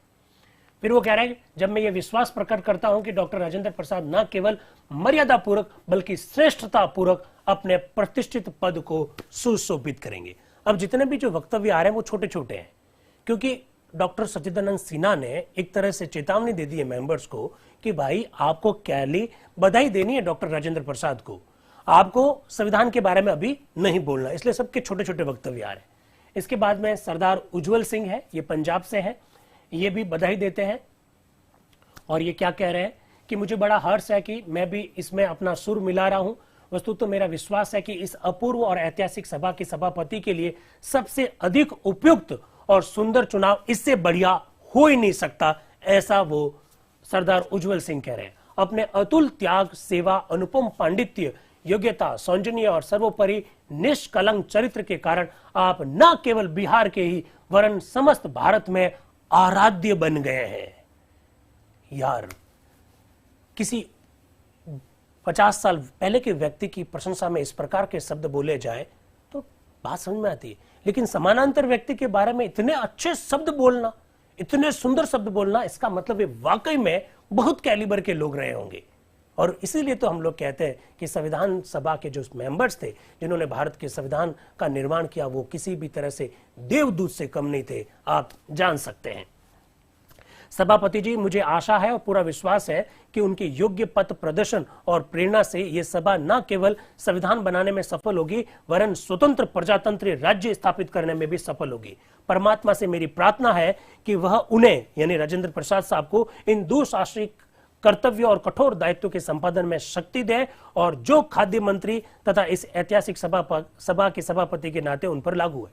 आप जानते हैं खाद्य मंत्री शब्द का प्रयोग किया, बताइए जरा खाद्य मंत्री क्यों बोला? उस समय जो इंटरिम गवर्नमेंट काम कर रही थी, उस समय जो गवर्नमेंट काम कर रही थी, डॉक्टर राजेंद्र प्रसाद उसमें खाद्य मंत्री थे। आगे डॉक्टर सच्चिदानंद सिन्हा बुला रहे हैं दरभंगा के Maharaj Dhiraj lieutenant colonel sir Kameshwar Singh. मैंने जानबूझकर इस शब्द का प्रयोग किया है। क्या बोला? Maharaj Dhiraj lieutenant colonel sir Kameshwar Singh को बोलने का अनुरोध करूंगा। मैंने ये जानबूझकर शब्दों का प्रयोग किया ताकि आपको एहसास हो कि हमारी संविधान सभा में केवल कोई विधि के जानकार, केवल पॉलिटिशियन, केवल वे ही लोग नहीं थे जो सक्रिय राजनीति में थे, बल्कि अलग अलग टाइप के लोग। देखिए, Maharaj Dhiraj lieutenant colonel sir Kameshwar Singh. और पता है ये कामेश्वर सिंह जी कहां के हैं? दरभंगा के हैं कामेश्वर सिंह जी। और कामेश्वर सिंह जी का नाम मैंने पहले भी एक बार ले रखा है। ये वही कामेश्वर सिंह जी है, जब हमारे भूमि सुधार कानून जब लागू होंगे तो उन भूमि सुधार कानूनों को चैलेंज करेंगे। और कामेश्वर सिंह बनाम पटना, कामेश्वर सिंह बनाम बिहार राज्य के मामले में पटना हाईकोर्ट भूमि सुधार कानूनों को इलीगल, अनकॉन्स्टिट्यूशनल घोषित कर देगा। ये कामेश्वर सिंह जी स्वयं संविधान सभा के मेंबर से क्या कह रहे हैं? सभापति महोदय, वस्तुतः हम सबों के लिए आज गौरव का दिन है। भारत के अधिकारी प्रतिनिधियों ने क्या शब्द का प्रयोग कर रहे हैं? देश रत्न डॉक्टर राजेंद्र प्रसाद। देश रत्न डॉक्टर राजेंद्र प्रसाद। डॉक्टर राजेंद्र प्रसाद को भारत रत्न बहुत बाद में मिला, लेकिन भारत रत्न शब्द का प्रयोग पहले ही कर लिया। उन्होंने कहा देश रत्न डॉक्टर राजेंद्र प्रसाद को इस गौरवशालिनी परिषद की सत्ता का संरक्षक चुना है। ऐसा करके उन्होंने न केवल उनकी महत्ता का ही आदर किया है, वरन हमारे प्रांत को भी सम्मानित किया है। वो बिहार के थे, डॉक्टर राजेंद्र प्रसाद भी बिहार के थे। तो क्या कह रहे हैं? न केवल उनका चयन करके उनका सम्मान किया, बल्कि हमारे पूरे बिहार प्रांत का भी सम्मान किया है, जिसके वे सर्वोत्कृष्ट रत्न है। वो कह रहे हैं बिहार के हमारे सर्वोत्कृष्ट रत्न जो है वो डॉक्टर राजेंद्र प्रसाद है। उनकी उत्कृष्टता आज स्वीकृत हुई, इसका हमें अपार हर्ष है। उनका चरित्र, योग्यता, विद्वता, सौजन्य, त्याग, सेवा भाव और सर्वोपरि मातृभूमि के लिए आत्म उत्सर्ग, ये सब गुण अवश्य ही लोगों को उनकी ओर आकृष्ट करते हैं। ऐसा कामेश्वर सिंह जी बोल रहे हैं। अब सभापति जी, कुछ पंक्तियों को मैं जानबूझ के छोड़ रहा हूं, ज्यादा मुझे लगा कि डिस्कशन की आवश्यकता नहीं है। सभापति जी अब अगले मेंबर के रूप में बुलाते हैं डॉक्टर जोसेफ आल्बन डी सोजा। ये बंबई से है और उनको बुलाया जाता है। वो भी बोलते हैं कि गत 2 दिनों तक अस्थायी सभापति डॉक्टर सच्चिदानंद सिन्हा ने अपनी तेज समझ, वाक चातुर्य और सर्वोपरि अपनी रसिकता से सभा का कार्य संचालन खूबी से किया। संविधान सभा रूपी पोत को कितने क्या क्या मतलब शब्दों का प्रयोग कर रहे हैं, क्या लिख रहे हैं? संविधान सभा रूपी पोत को अपने कठिन तरंगों से पार करके किनारे पहुंचा दिया। क्या शब्द है! पोत को संविधान रूपी समुद्र की तरंगों में लाकर उसे स्थायी सभापति के हवाले कर दिया। इस समय यह कहना कठिन है कि इन उठती हुई तरंगों का अंतिम स्वरूप क्या होगा, परंतु इसमें थोड़ा भी संदेह नहीं है कि स्थायी सभापति के सामने एक बड़ा ही दायित्वपूर्ण कार्य है। इस पुरानी और सच्ची कहावत में कि हर अंधकार में प्रकाश छिपा रहता है, मुझे पूरा विश्वास है और सदा बना रहेगा। इस संविधान सभा पर काली घटाएं जो छाई हुई है, परंतु इसमें मैं रजत रेखा अवश्य छिपी है और इसी बल पर भारत के आसन और सुंदर सुंदर भविष्य का मुझे पूरा विश्वास है। ऐसा वो कह रहे हैं। कितनी सुंदर शब्दावली का प्रयोग किया है उन्होंने। फिर आगे बढ़ते हैं जरा। मेरी समझ में यह संविधान सभा भारत के बालिग होने पर एक महोत्सव समारोह है और इसलिए हिंदू, मुसलमान, सिख, पारसी, हरिजन सबको यथाशीघ्र स्वतंत्रता प्राप्ति के लिए सम्मिलित रूप से काम करना शुरू कर देना चाहिए।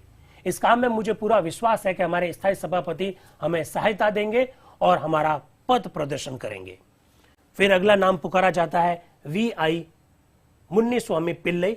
ये मद्रास से है और ये भी संविधान सभा के जो स्थायी सभापति चुने गए हैं उनके लिए कुछ शब्दों का प्रयोग कर रहे हैं। वो क्या शब्द बोल रहे हैं जरा देखिएगा।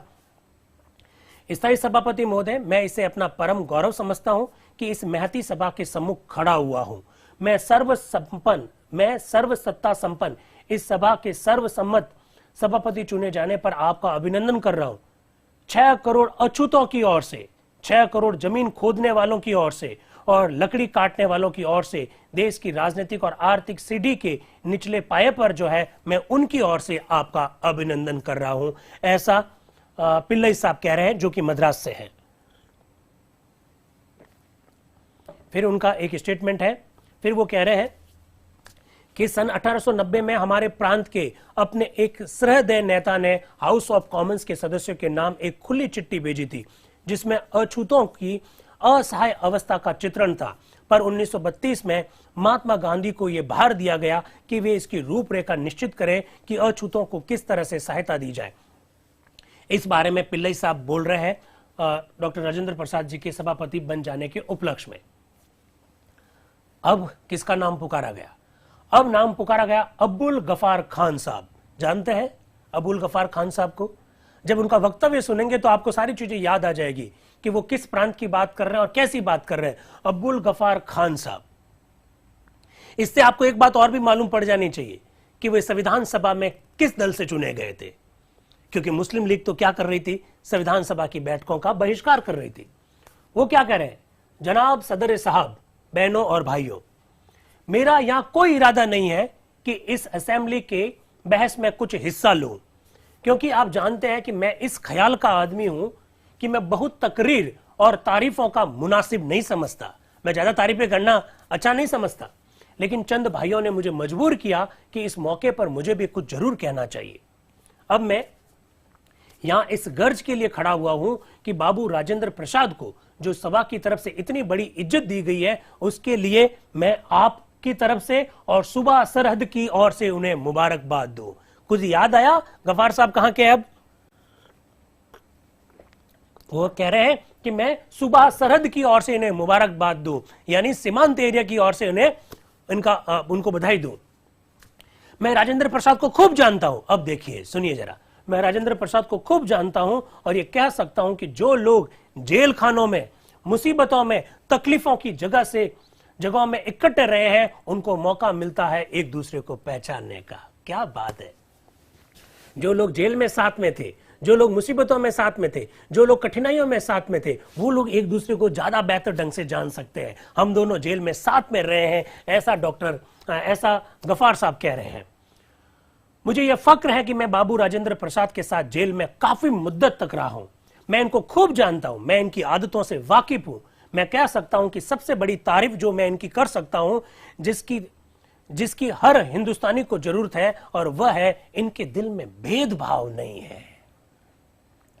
आप जान रहे हैं उस समय किस प्रकार का वातावरण रहा होगा, तब सब लोग इस प्रकार की बातें कर रहे हैं, क्योंकि उस समय टू नेशन थ्योरी इतने उबाल पर थी और मुस्लिम लीग की जो गतिविधियां थी वो इस तरह से थी कि उस समय सबसे ज्यादा इसी बात की जरूरत थी कि एक ऐसा व्यक्ति अध्यक्ष बने जो सौजन्य रखे, एकता का भाव रखे, जो भेदभाव से परे होकर काम करे। क्योंकि आप लोग जानते हैं उस समय जो हमारे दलित भाई जो थे, उनके मन में भी बहुत सारी आशंकाएं थी। आप लोग जानते हैं कि हमारे जो जनजाति से जुड़े हुए जो लोग थे, उनके मन में भी बहुत सारी आशंकाएं थी। तो जनजातियां, हमारे दलित भाई बहन और हमारा एक ऐसा वर्ग जो अल्पसंख्यक थे, उनकी मन की सारी आशंकाओं को दूर करने के लिए एक ऐसा व्यक्ति चाहिए था जो धैर्य के साथ, साहस के साथ, सहिष्णुता के साथ, भेदभाव रहित होकर काम करे।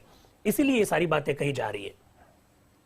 बदकिस्मती से हिंदुस्तानियों के दिलों में भेदभाव और खराबियां हैं। वो क्या कह रहे हैं? बदकिस्मती से हिंदुस्तानियों के दिलों में भेदभाव और खराबियां हैं।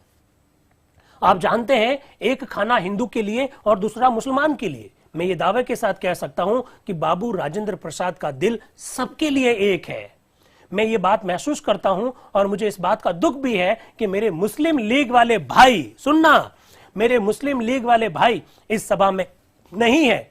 मैं ये भी देखता हूं कि हिंदुस्तान के जो हमारे मुसलमान भाई हैं, वो हमारे सुबह सरहद के लोगों से और खासकर मुझसे नाराज हैं। गफार साहब क्या कह रहे हैं कि मुस्लिम लीग के जो लोग हैं वो मेरे सीमांत प्रांत से नाराज है और विशेषकर मुझसे नाराज है। क्यों? सुनिएगा। वह कहते हैं कि आप मुसलमानों के साथ नहीं हैं। गफार साहब के ऊपर आरोप क्या है कि आप मुसलमानों के साथ नहीं है। हमेशा जब मैं रेल में सफर करता हूं तो ऐसी बातें मुझसे कई सारे भाई कहते हैं, लेकिन हमेशा से मैं उनको यही जवाब देता हूं कि मैं हमेशा मुसलमानों के साथ हूं, मैं उनसे जुदा नहीं हूं। जब वे ये कहते हैं तुम लीग के साथ तो हो ही नहीं, क्या कह रहे हैं? तुम लीग के साथ तो हो ही नहीं, तो फिर कैसे मुसलमानों के साथ हो? वो कह रहे हैं, जब वे कहते हैं कि तुम लीग के साथ नहीं हो, तो मैं कहता हूं लीग के साथ होना कोई जरूरी बात नहीं है। क्या बात है! मुस्लिम लीग के साथ होना ही मुसलमानों का हितैषी होना नहीं है, गफार साहब कह रहे हैं। मैं कहता हूं लीग के साथ होना कोई जरूरी बात नहीं है, क्योंकि ये तो एक सियासी जमात है। क्या शब्दों का प्रयोग किया है! मुस्लिम लीग के बारे में कह रहे हैं ये तो एक सियासी जमात है और हर एक आदमी अपना ख्याल रखता है और रख सकता है। हर आदमी अपने हिसाब से सोचता है, रख सकता है। मैं ऐसे विचार रखता हूं, मैं मुस्लिम लीग के साथ नहीं हूं, इसका कदापि यह मतलब नहीं कि मैं मुसलमानों के साथ नहीं हूं। फिर वो क्या कहते हैं? मैं ये कहता हूं कि हर आदमी को यह आजादी होनी चाहिए और उसको मजबूर नहीं करना चाहिए। हर आदमी को यह हक हासिल है कि जिस चीज को वो ईमानदारी और दियानतदारी से कौम और मुल्क के लिए बेहतर समझे वह करे। मुसलमानों के हितों की अगर रक्षा करनी है और इसके बारे में मैं अगर सोचता हूं तो मुझे मुस्लिम लीग का सदस्य बनने की और उसके साथ होने की कोई आवश्यकता नहीं है। गफार साहब ऐसा कह रहे हैं। इस वक्त ये कोई नहीं पूछ सकता कि मैं कांग्रेस के साथ क्यों हूं, कह रहे हैं। मैं मानता हूं कि सूबा सरहद के लोग तालीम में आपसे बहुत पीछे हैं और मैं ये भी मानता हूं कि सूबा सरहद के लोग दौलत में भी आपसे बहुत पीछे हैं। हमारा छोटा सा सूबा है, आपके बड़े बड़े सूबे हैं, लेकिन मैं ये कह सकता हूं कि सूबा सरहद के लोग हिंदुस्तान के दूसरे सूबों से अगर आगे नहीं है तो पीछे भी नहीं है। जब हम हिंदुस्तान की उस वक्त की तवारीख पढ़ते हैं जबकि अंग्रेज नहीं आए थे, और फिर जब हम कभी हिंदुस्तान के सूबों में उसके मुख्तलिफ हिस्सों में फिरने का मौका मिलता है, शहरों में नहीं देहात में, क्योंकि मैं एक देहाती आदमी हूं, तो मैं देखता हूं इस खुश हिंदुस्तान के बच्चों और देहातियों में कितनी गरीबी है। सबसे अफसोस की बात है कि मुल्क की तरक्की और बहुबुद्धि का जो भी काम हमारे दिल में आता है और हमारी ख्वाहिश होती है उसे पूरा करें, हम देखते हैं कि उसमें बड़ी रुकावटें डाली जाती है। हमारा मुल्क और कौम तबाह और बर्बाद हो रहा है, पर इसके लिए हम कुछ नहीं कर सकते। इस बेबसी ने सूबा सरहद के लोगों को मजबूर कर दिया है और बिल्कुल वे तंग आ गए हैं। हमारे दिमागों में और दिलों में यह ख्याल पैदा हो गया है कि जब तक इस बदकिस्मत मुल्क को आजाद नहीं कर लेते, इसकी तबाही और बर्बादी दूर नहीं होगी। मैं अपने हिंदुस्तानी भाइयों को यह बताना चाहता हूं कि हम इसलिए कांग्रेस के साथ हैं कि हमें यकीन है कि कांग्रेस इस मुल्क को आजाद करना चाहती है, और हम समझते हैं कांग्रेस ही एक ऐसी जमात है जो इस देश को गरीबी से दूर कर सकती है। हम कांग्रेस के साथ हैं क्योंकि हम लोग गुलामी से तंग आ गए हैं। मैं ये भी बताना चाहता हूं कि अगर तालीम में हम लोग पीछे हैं तो इस अहिंसात्मक युद्ध में जो 1942 में शुरू हुआ था, सिर्फ एक सूबा सरहद ही था जिसने अहिंसात्मक उपायों से काम किया और युद्ध किया। 1942 का जो आंदोलन था, उस आंदोलन में एक फ्रंटियर स्टेट था जो आपके साथ में खड़ा था, वो मेरा सूबा है, ऐसा गफार साहब कह रहे हैं। फिर इसके बाद में उनका भाषण खत्म हो जाता है। फिर डॉक्टर सच्चिदानंद सिन्हा कुर्ग के प्रतिनिधि मिस्टर पुनाका को बुलाते हैं बोलने के लिए। कितना अच्छा लग रहा है, बहुत सारे कॉन्सेप्ट मेरे हिसाब से क्लियर हो होंगे। एकदम हूबहू वो शब्द जान रहे हैं, इससे तस्वीरें साफ होती है। सीएम पुनाका साहब कुर्ग से हैं। कुर्ग जानते हैं ना, 4 वे प्रांत जिन्हें चीफ कमिश्नरी प्रांत कहते हैं। जूम के साथ ही कुर्ग से परिचित है? Okay, thank you. Bagram ji ने कह दिया, ओके, सबने कह दिया। सीएम पुनाका साहब, सभापति महोदय, मैं इसे अपना सम्मान और सौभाग्य समझता हूं कि मंच पर छाए हुए हैं। आगे आने वाले दिनों में वो मंच पर कम दिखाई देंगे। ये सब बातें मैं जानबूझकर आपको बता रहा हूं ताकि आपका एकदम कॉन्सेप्ट क्लियर हो सके कि हम संविधान निर्माण की दिशा में जब आगे बढ़ रहे हैं तो किस तरह से बढ़ रहे हैं। जरा लीजिएगा, एचवी कामत साहब मध्य प्रांत से आते हैं, बड़ा जबरदस्त उनका भी भाषण है। सभापति महोदय, स्थायी सभापति के निर्वाचन के इस पुनीत परिषद के बहुसंख्यक सदस्यों ने अभिनंदन गायन किया है, और यदि आपकी अनुमति है तो मैं भी इसमें शामिल हो जाऊं। यह सभा भारत में अपने किस्म की पहली सभा है। इस पुनीत और प्रसन्नता के अवसर पर जब हम देश रत्न डॉक्टर राजेंद्र प्रसाद को स्थायी सभापति के गौरव मंडन आसन पर सर्वसम्मति से बैठाया है, हमारे लिए यह स्मरण रखना अच्छा है कि हम स्थिति में क्यों पहुंचे हैं। फिर वो क्या कह रहे हैं, इस स्थिति में पहुंचे हैं भारतीय जाति की शामिल इच्छा शक्ति और परिश्रम से। फिर वो कह रहे हैं महात्मा गांधी द्वारा परिचालित कांग्रेस के कठोर तप और वीरोचित संग्राम से, और साथ ही नेताजी सुभाष चंद्र बोस के नेतृत्व में परिचालित आजाद हिंद फौज की बहादुराना लड़ाई से। वो कह रहे हैं हम सब ने मिलकर प्रयास किया। वो कह रहे हैं गांधी जी ने प्रयास किया। वो कह रहे हैं सुभाष चंद्र बोस की जो आजाद हिंद फौज है, उनका जो बहादुरी जो अंदाज है, उसके प्रयासों से आज हम इस स्थिति में पहुंचे हैं कि हम अपना संविधान निर्माण की दिशा के लिए बैठना शुरू कर दिया, हमने अपने सभापति भी चुन लिया। फिर वो क्या कह रहे हैं, ये मेरे बस की बात नहीं है कि मैं डॉक्टर राजेंद्र प्रसाद के हृदय और मस्तिष्क की खूबियों का वर्णन करूं। ओहो, क्या शब्द है। मेरा मस्तिष्क बहुत छोटा है, डॉक्टर राजेंद्र प्रसाद के कार्य बड़े जबरदस्त है। ये मेरे मस्तिष्क की बस की बात नहीं है कि मैं उनकी खूबियों का बखान करूं।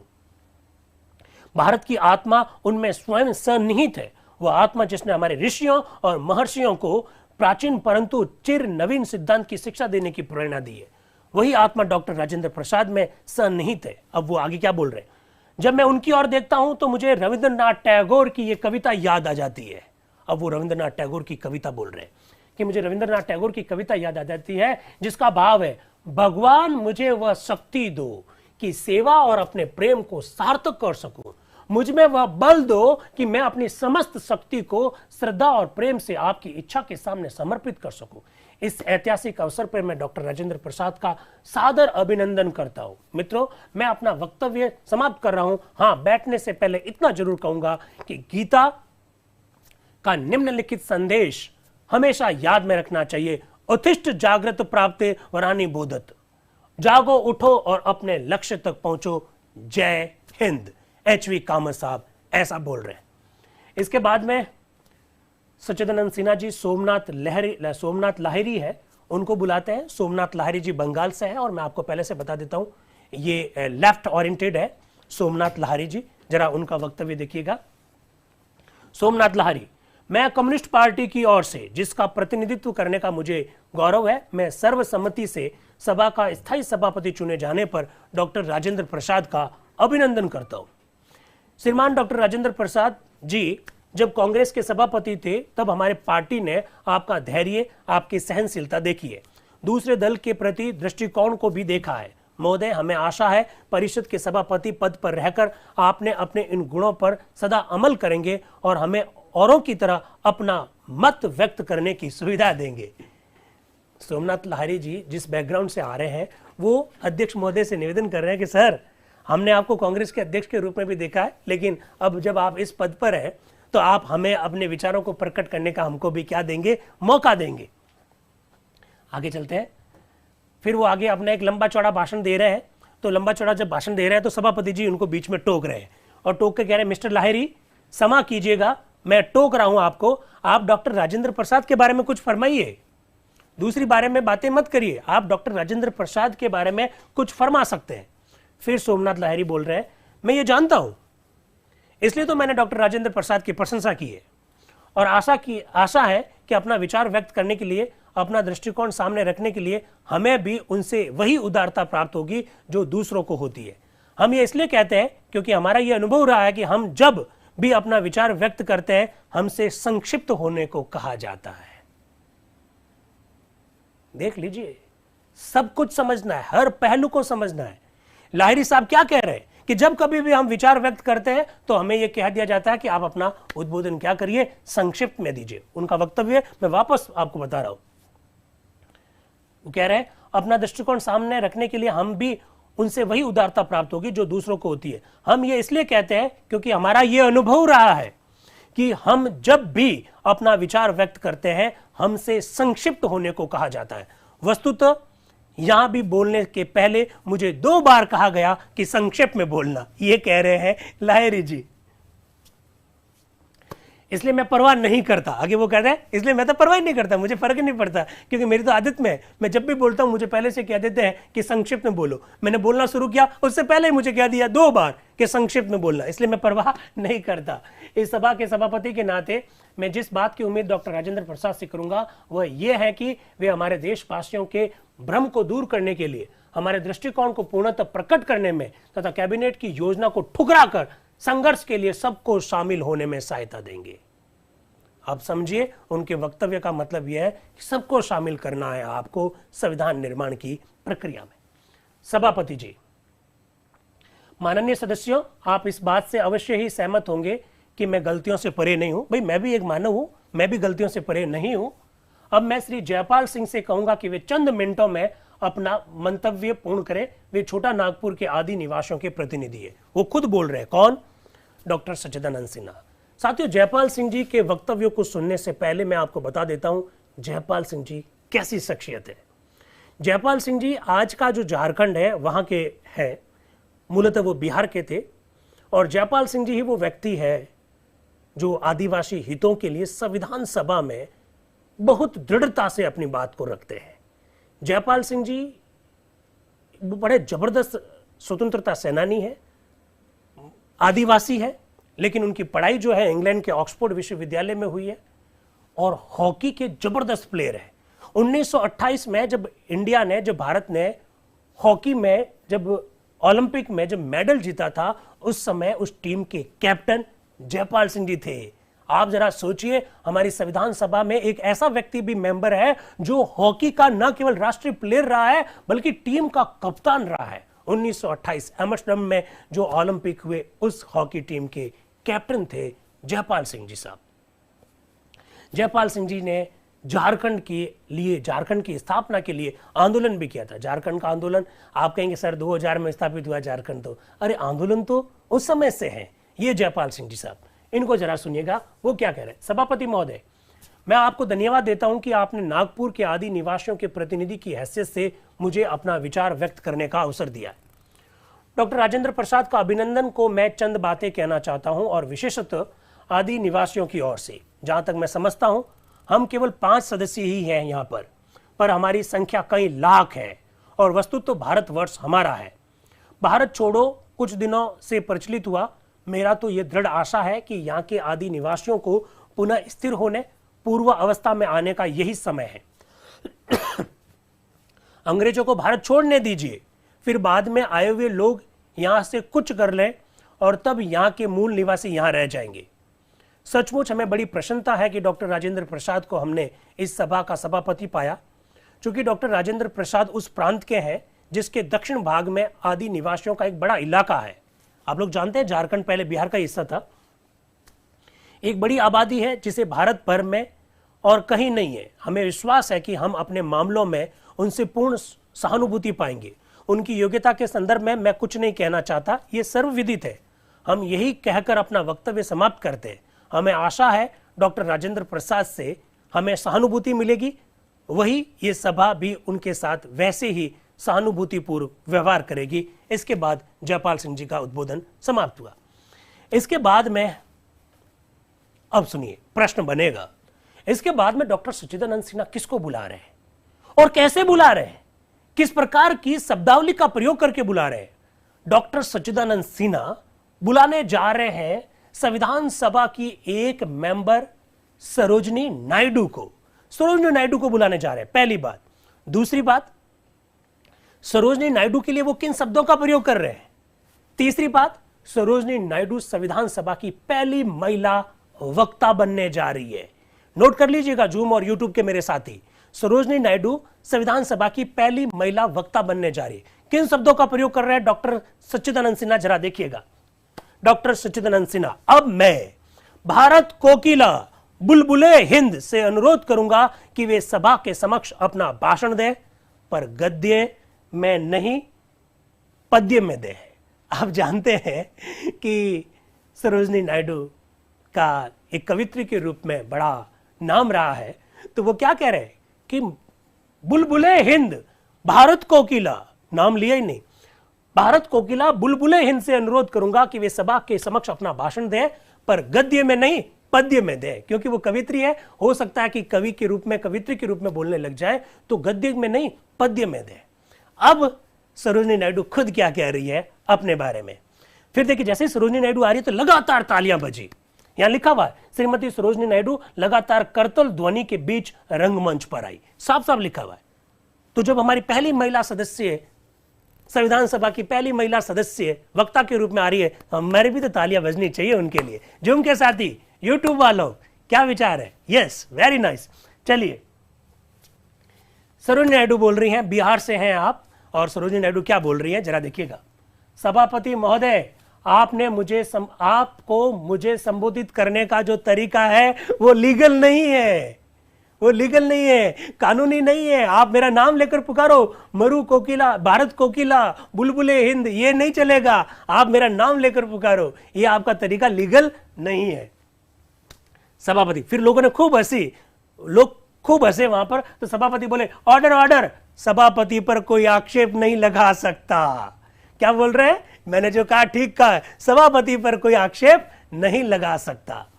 फिर सरोजनी नायडू बोल रही है, और क्या बोल रही है, ओहो, आप शब्द देखिएगा और किस तरह से हम उन्हें बुलबुले हिंद कहते हैं, आपको इन वक्तव्य से स्पष्ट हो जाएगा। उनके शब्दों का प्रयोग जो किया गया वो देखिएगा।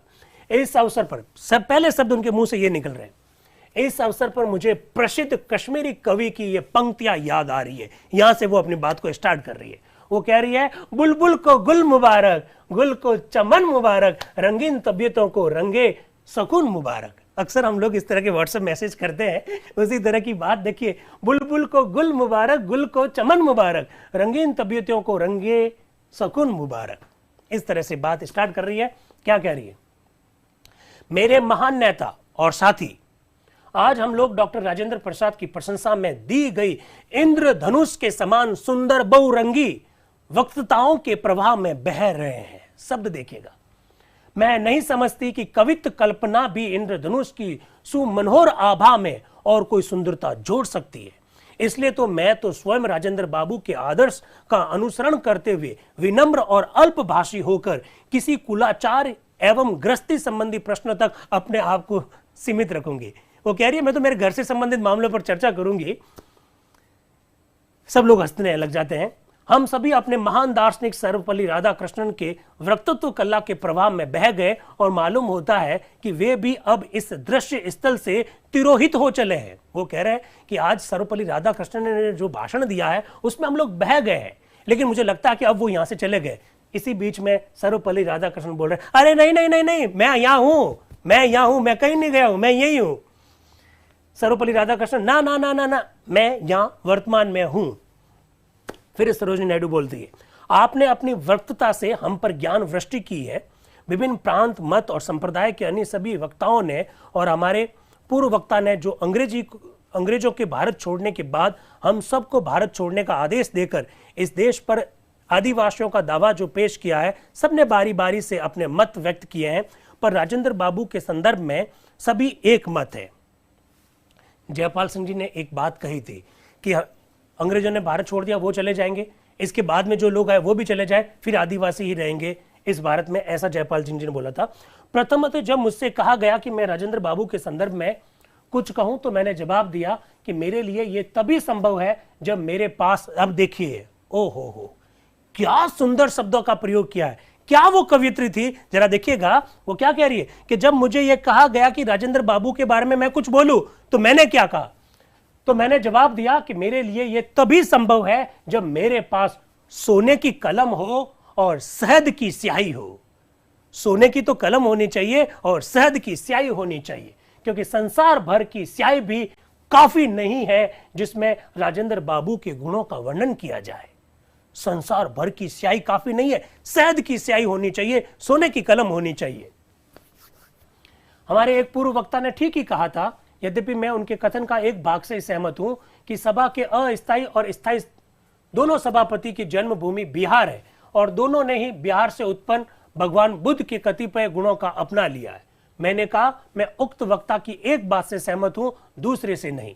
जिस बात से मैं सहमत हूं वह है राजेंद्र प्रसाद जी का आध्यात्मिक रूप से करुणा, ज्ञान, त्याग और प्रेम के अवतार भगवान बुद्ध के वंशज। कई वर्षों तक घनिष्ठ संपर्क में मुझे इनके साथ रहने का सौभाग्य मिला। वो हमारे नेता है, हमारे साथी है, हमारे छोटे भाई है, बहुत छोटे हैं, वो मुझसे 5 साल छोटे हैं। ये बात मुझे उनके जन्म दिवस पर मालूम हुई, इसलिए मैं आज इस स्थिति में हूं कि मैं उन्हें अपना आशीर्वाद दे सकती हूं। क्या शब्द बोले कि राजेंद्र बाबू जो है मुझसे 5 साल छोटे हैं, इसलिए मैं आज इस स्थिति में हूं कि मैं उन्हें अपना आशीर्वाद दे सकूं। इनके इस कथन से मुझे सुषमा स्वराज, जो कि भारतीय जनता पार्टी की बहुत बड़ी नेता रही है और पिछले कुछ वर्षों पहले ही उनका निधन हो गया। 2014 में जब लोकसभा चुनाव होने जा रहे थे तो लोकसभा चुनाव से ठीक पहले जो लोकसभा का जो अंतिम सत्र था उसमें सुषमा स्वराज जी का वो भाषण मुझे याद आता है, जब सुषमा स्वराज जी ये कह रही है कि चूंकि मैं विपक्ष में हूं इसलिए ये तो नहीं कह रही हूं कि आप विजय भव हो, लेकिन मैं आपसे काफी बड़ी हूं इसलिए मैं आप सबको आशीर्वाद दे सकती हूं कि आप सब लोग अच्छा प्रदर्शन करें। क्या कह रही है ये कि आप मुझसे 5 साल छोटे हैं इसलिए मैं इस स्थिति में हूं कि मैं आशीर्वाद दूं और उनका अभिनंदन भी करूं। प्रथम वक्ता ने इस सभा में विश्वास के साथ यह कहा है कि राजेंद्र बाबू सभा के संरक्षक रहेंगे, इनके जनक स्वरूप रहेंगे। संविधान सभा के जनक, संविधान के जनक, जननी, मनु, पंडित, उपमनु, कई सारे शब्द हमको देखने को मिलेंगे। तो जान लीजिएगा क्या कह रही है। प्रत्येक वक्ता ने इस सभा में विश्वास के साथ यह कहा है कि राजेंद्र बाबू सभा के संरक्षक रहेंगे, इसके जनक स्वरूप रहेंगे।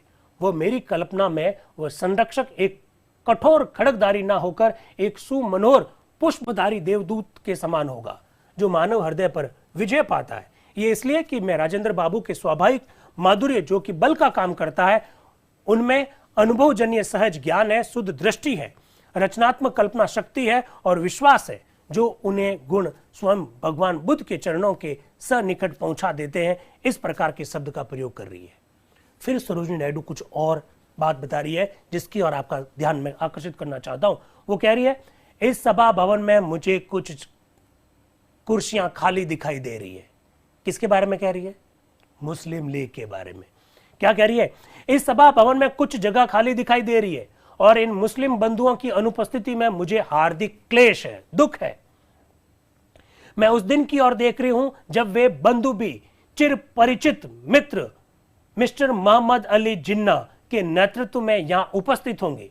यदि इसके लिए प्रोत्साहन आवश्यक है, जादू की छड़ी जरूरी है, तो मैं समझती हूं कि राजेंद्र बाबू एक सहज सौजन्य, उनकी बुद्धि और उनका निर्माणात्मक विश्वास है कि मेरे मित्र डॉक्टर अंबेडकर, अब देखिए डॉक्टर अंबेडकर का पहली बार उल्लेख आ रहा है, क्या कहने जा रही है, खूब ध्यान से सुनिएगा। पहले बोला मोहम्मद अली जिन्ना जो कि नहीं है उनको लाएंगे, अब डॉक्टर अंबेडकर के बारे में क्या कह रही है? और मैं विश्वास करती हूं कि यह आशा ठीक है कि मेरे मित्र डॉक्टर अंबेडकर, जो आज इतने विरोधी हैं, शीघ्र इस संविधान सभा के कट्टर समर्थक बन जाएंगे और उनके द्वारा इनके लाखों अनुयायियों को भी यह बोध हो जाएगा कि उनके हित भी उसी तरह सुरक्षित रहेंगे जैसे और अधिक सुविधा प्राप्त वर्गों के हैं। मुझे आशा है कि आदिवासी भी, जो अपने इस देश का मौलिक स्वामी समझते हैं, ये जान जाएंगे कि इस सभा में जाति और धर्म का, प्राचीन और नवीन का कोई भेदभाव नहीं है। मुझे विश्वास है इस देश का छोटे से छोटा अल्पसंख्यक संप्रदाय भी उसे चाहे जिस रूप में यहां प्रतिनिधित्व मिला है अनुभव करेगा। उनके हितों की रखवाली एक ऐसा सतर्क और स्नेह पर्यावरण संरक्षक है जो कभी भी ऐसा ना होने देगा कि सुविधा प्राप्त संप्रदाय उनके जन्मजात अधिकारों को, समानता और सम अवसर के अधिकारों को रत्ती भर भी दबा सके। सरोनी नायडू कह रही है कि जो अल्पसंख्यक है, जो मुस्लिम्स है, जो आदिवासी है, जो दलित भाई है, उनको डरने की कोई आवश्यकता नहीं है, क्योंकि संविधान सभा का एक ऐसा व्यक्ति संरक्षक के रूप में मौजूद है जो सुविधा प्राप्त जो वर्ग है उनको उनके अधिकार को दबाना नहीं देगा, रत्ती भर भी दबाना नहीं देगा, ये ऐसा कहा। फिर वो कह रहे मुझे आशा है, देखिए नरेशों के बारे में भी वो कह रही है, राजा महाराजा के बारे में भी कह रही है, मुझे आशा है कि देशी नरेश भी, जिनमें बहुतों को मैं अपना मित्र मानती हूं, जो आज चिंता, अस्थिरता अथवा भय में पड़े हैं, ये समझ जाएंगे कि भारत का विधान ऐसा विधान होगा जो प्रत्येक भारतीय, चाहे वो राजा हो, रंक हो, सबको स्वतंत्रता और मुक्ति प्रदान करेगा। मैं चाहती हूं कि सभी लोग इसे समझें, सभी इसका विश्वास करें और ऐसी समझ और ऐसा विश्वास उत्पन्न करने का सर्वोत्तम माध्यम है डॉक्टर राजेंद्र बाबू की संरक्षता और उनका तत्वदान। मुझे बोलने के लिए कहा गया, पर कितनी देर तक मुझे पता नहीं है। मैं समझती हूं मुझे निश्चय ही इस पुरानी कहावत का खंडन करना चाहिए कि औरत अंत में बोलती है और बहुत ज्यादा बोलती है। मैं अंत में तो बोल रही हूं, पर इसलिए नहीं क्योंकि मैं औरत हूं, बल्कि इसलिए कि मैं भारतीय कांग्रेस की मेजबान हूं और महासभा ने प्रसन्नतापूर्वक इन अतिथियों को, जो कि सभा के सदस्य नहीं है, विधान बनाने में हमारा साथ देने के लिए आमंत्रित किया है और यह विधान भारतीय स्वतंत्रता का अमर विधान होगा, ऐसा वो कह रही है। कितने सुंदर शब्द है, और जरा देखिएगा। बर्फानी छतों और समुद्री दीवारों के चिर प्राचीन अपने भवन में खड़ी होकर हमारी भारत भूमि मानव इतिहास में फिर एक बार ज्ञान और प्रेरणा का दीपक जलाकर संसार के स्वतंत्रता पथ को आलोकित करेगी। बर्फानी छतों, हिमालय की बात कर रही है, समुद्री दीवारों, अरब सागर और बंगाल की खाड़ी की बात कर रही है। बर्फानी छतों और समुद्री दीवारों के चिर प्राचीन अपने भवन में खड़ी होकर हमारी मातृभूमि मानव इतिहास में फिर एक बार ज्ञान और प्रेरणा का दीपक जलाकर संसार के स्वतंत्र पथ को आलोकित करेगी, ऐसा वो कह रही है। फिर डॉक्टर सच्चिदानंद सिन्हा बोल रहे हैं, माननीय सदस्यों, अंतिम वक्ता ने यह कहकर कि औरत को अंत में बोलने का अधिकार है, उन्हें मेरा बोलना ही रोक दिया है, पर आप में बहुत तेरे ऐसे कानूनदा है, ये जानते हैं कि आखिरी बात ही है। अब मैं आप लोगों को ज्यादा देर तक नहीं रोकूंगा, अगर मैं चाहूं तो कल सुबह तक आपको रोक सकता हूं। हालांकि वो मजाक कह रहे हैं कि अब तो मैं ज्यादा देर तक आपको नहीं रोकूंगा, लेकिन मैं चाहूं तो आपको सुबह तक रोक सकता हूं, क्योंकि इस महती सभा में जो लोग अभी यहां मौजूद है, इनमें से एक ऐसा नाम है, एक नाम का ऐसा व्यक्ति है जिसे डॉक्टर राजेंद्र प्रसाद को गत 44 वर्षों से घनिष्ठ रूप से जानने का सबसे ज्यादा सुविधा प्राप्त है। उन्होंने कहा, मैं एक ऐसा व्यक्ति हूं जो डॉक्टर राजेंद्र प्रसाद को 44 वर्षों से जानता हूं। मैं उन्हें उस समय से जानता हूं जब उन्होंने सन 1902 में कलकत्ता विश्वविद्यालय, जिनका विस्तार आसाम, पंजाब और सीमा प्रांत तक था, मैट्रिकुलेशन परीक्षा में प्रथम स्थान प्राप्त किया था। वो कह रहे हैं कि जब कलकत्ता विश्वविद्यालय में वो जो पढ़ते थे और जब मैट्रिक में जब उन्होंने प्रथम स्थान प्राप्त किया था, तब से मैं उनको जानता हूं। मुझे याद है उन्होंने जब मैट्रिक की परीक्षा में प्रथम स्थान पाया था तो मैंने हिंदुस्तान रिव्यू में, एक पेपर है हिंदुस्तान रिव्यू में जिसका तब मैं संचालक था और आज भी हूं, इस आशय का एक नोट लिखा था कि राजेंद्र प्रसाद सरीखे प्रतिभावान संपन्न व्यक्ति कोई वस्तु अप्राप्य नहीं है। डॉक्टर सच्चिदानंद सिन्हा कह रहे हैं कि मैंने उस समय इनके बारे में लिख दिया था, जब वो कलकत्ता विश्वविद्यालय में मैट्रिक पास किए तब मैंने उनके लिए लिखा कि इनके लिए दुनिया में ऐसी कोई भी वस्तु नहीं है जिसको वो प्राप्त नहीं कर सकते।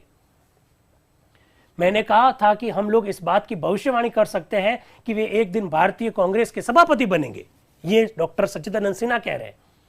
और सभापति का भाषण पढ़ते समय, जैसा कि गत वर्ष लाहौर के कांग्रेस अधिवेशन में सर नारायण चंद्रावरकर के साथ हुआ, इन्हें भी वायसराय से पत्र मिलेगा जिसमें उन्हें हाईकोर्ट की जजशिप देने की बात लिखी होगी। वो कह रहे हैं कि मैंने तो भविष्यवाणी की थी कि ये भी क्या बनेंगे, हाईकोर्ट के जज बनेंगे, मैंने उस समय कहा था, पर मुझे बहुत निराशा हुई। डॉक्टर सच्चिदानंद सिन्हा क्या कह रहे हैं, मुझे बहुत निराशा हुई कि इन्होंने हाईकोर्ट का जज पद स्वीकार नहीं किया। भला मैं क्यों इतना चिंतित था कि वे हाईकोर्ट के जज बने? ये इसलिए क्योंकि उस पद पर पहुंचकर ये अपनी स्वतंत्र न्याय बुद्धि और तीव्र आलोचना से ब्रिटिश नौकरशाही के प्रबंध विभाग को ठीक कर देते। मैं चाहता था कि ये जज बने और ये जज बनेंगे तो अपने स्वतंत्र और अपनी न्यायप्रियता और अपनी आलोचनाओं से ब्रिटिश की नौकरशाही को जो है उसको ठीक कर देते। परंतु यदि डॉक्टर राजेंद्र प्रसाद हाईकोर्ट के जज नहीं हुए तो भारतीय संविधान सभा के स्थायी सभापति तो निर्वाचित हुए हैं।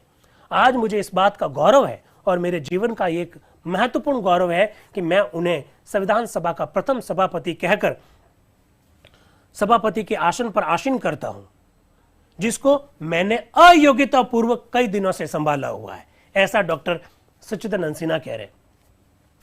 अब मैं सभापति का आसन खाली करता हूं और इस सभा की ओर से डॉक्टर राजेंद्र प्रसाद से अनुरोध करता हूं कि वे आकर इसे सुशोभित करें, जिसके लिए वे सर्वथा योग्य है। इंकलाब जिंदाबाद, राजेंद्र बाबू जिंदाबाद की ध्वनि आती है और डॉक्टर राजेंद्र प्रसाद संविधान सभा के सभापति की सीट संभालने के लिए आए। सीट संभाली और संभालने के बाद जेबी कृपलानी साहब कुछ बोल रहे हैं।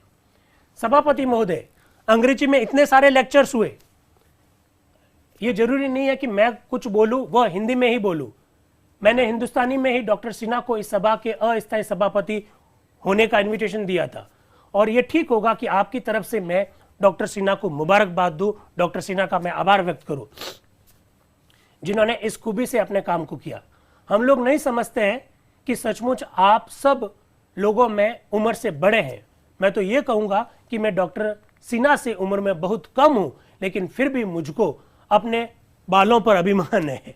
वो क्या कह रहे हैं जेबी कृपलानी साहब कि उम्र में भले ही डॉक्टर सच्चिदानंद सिन्हा बड़े हो, लेकिन मुझे मेरे बालों पर अभिमान है।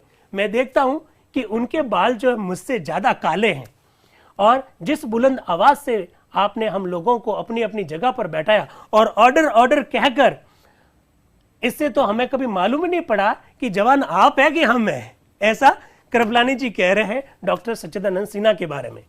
एक संशोधन पर आपने मुझे कहा, मुझे आशा है आप विवेक से काम लेंगे। एक संशोधन जब हो रहा था तो उन्होंने मुझे, डॉक्टर सच्चिदानंद सिन्हा ने, कृपलानी जी कह रहे हैं कि मुझे कहा कि आप विवेक से काम लेंगे। मैं कंफ्यूज हो गया कि विवेक से कैसे काम लूं मैं।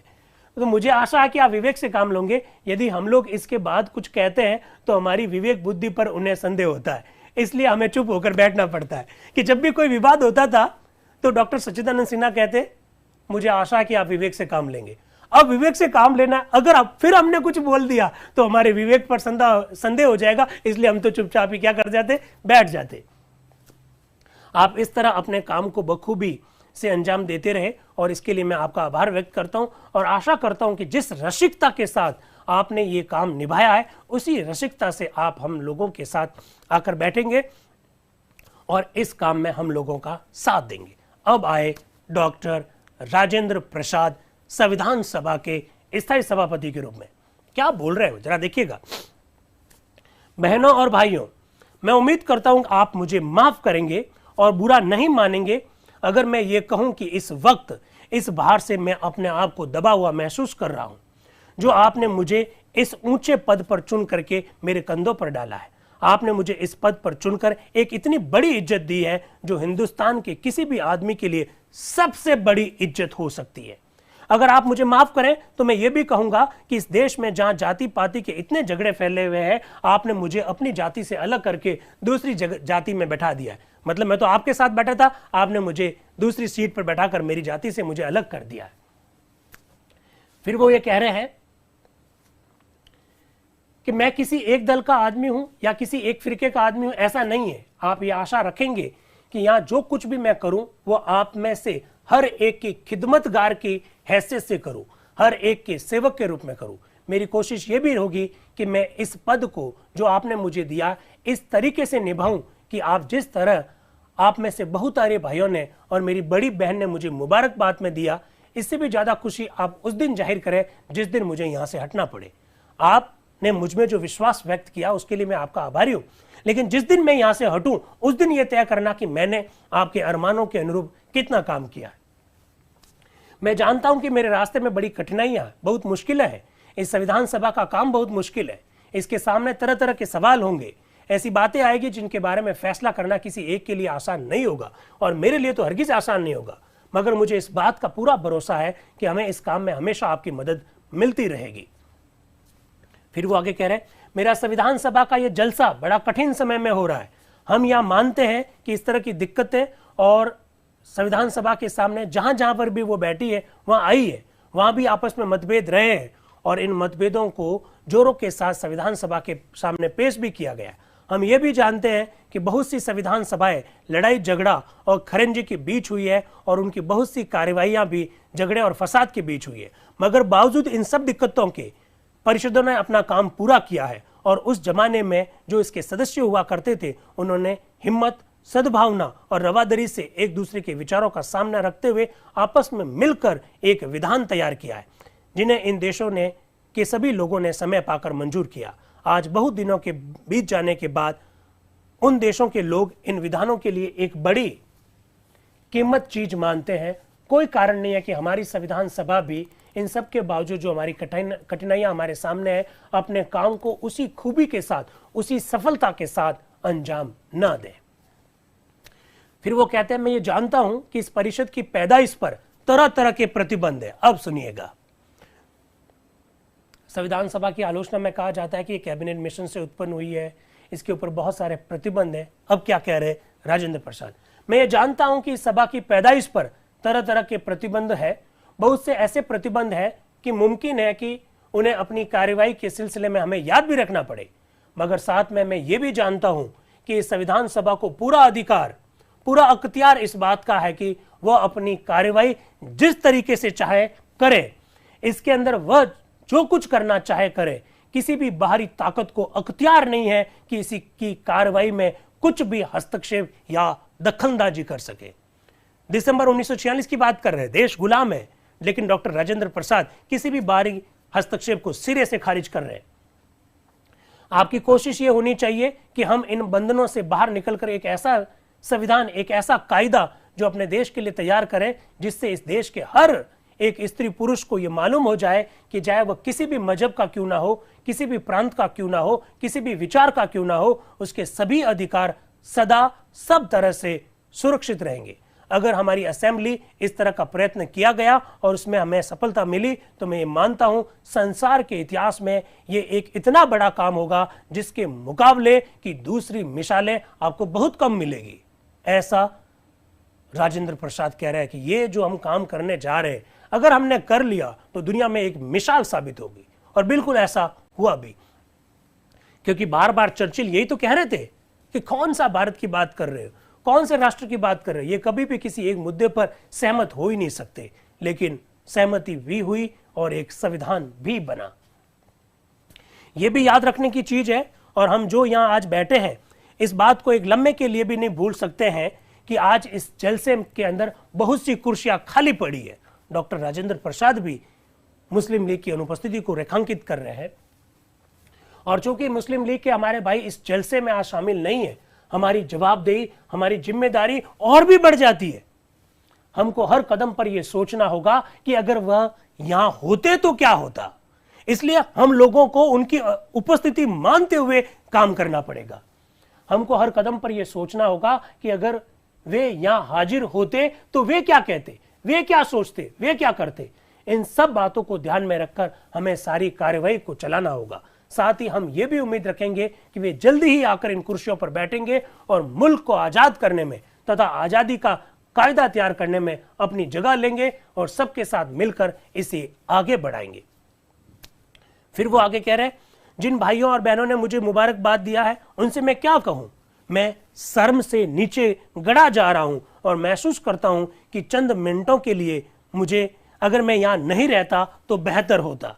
खासकर मैं डॉक्टर सिन्हा का शुक्रिया अदा करना चाहता हूं कि उस वक्त उन्होंने अपनी सदारत जारी रखी और मुझ पर यह भार नहीं डाला कि मैं भाइयों से कहूं कि वे मेरी तारीफ करें।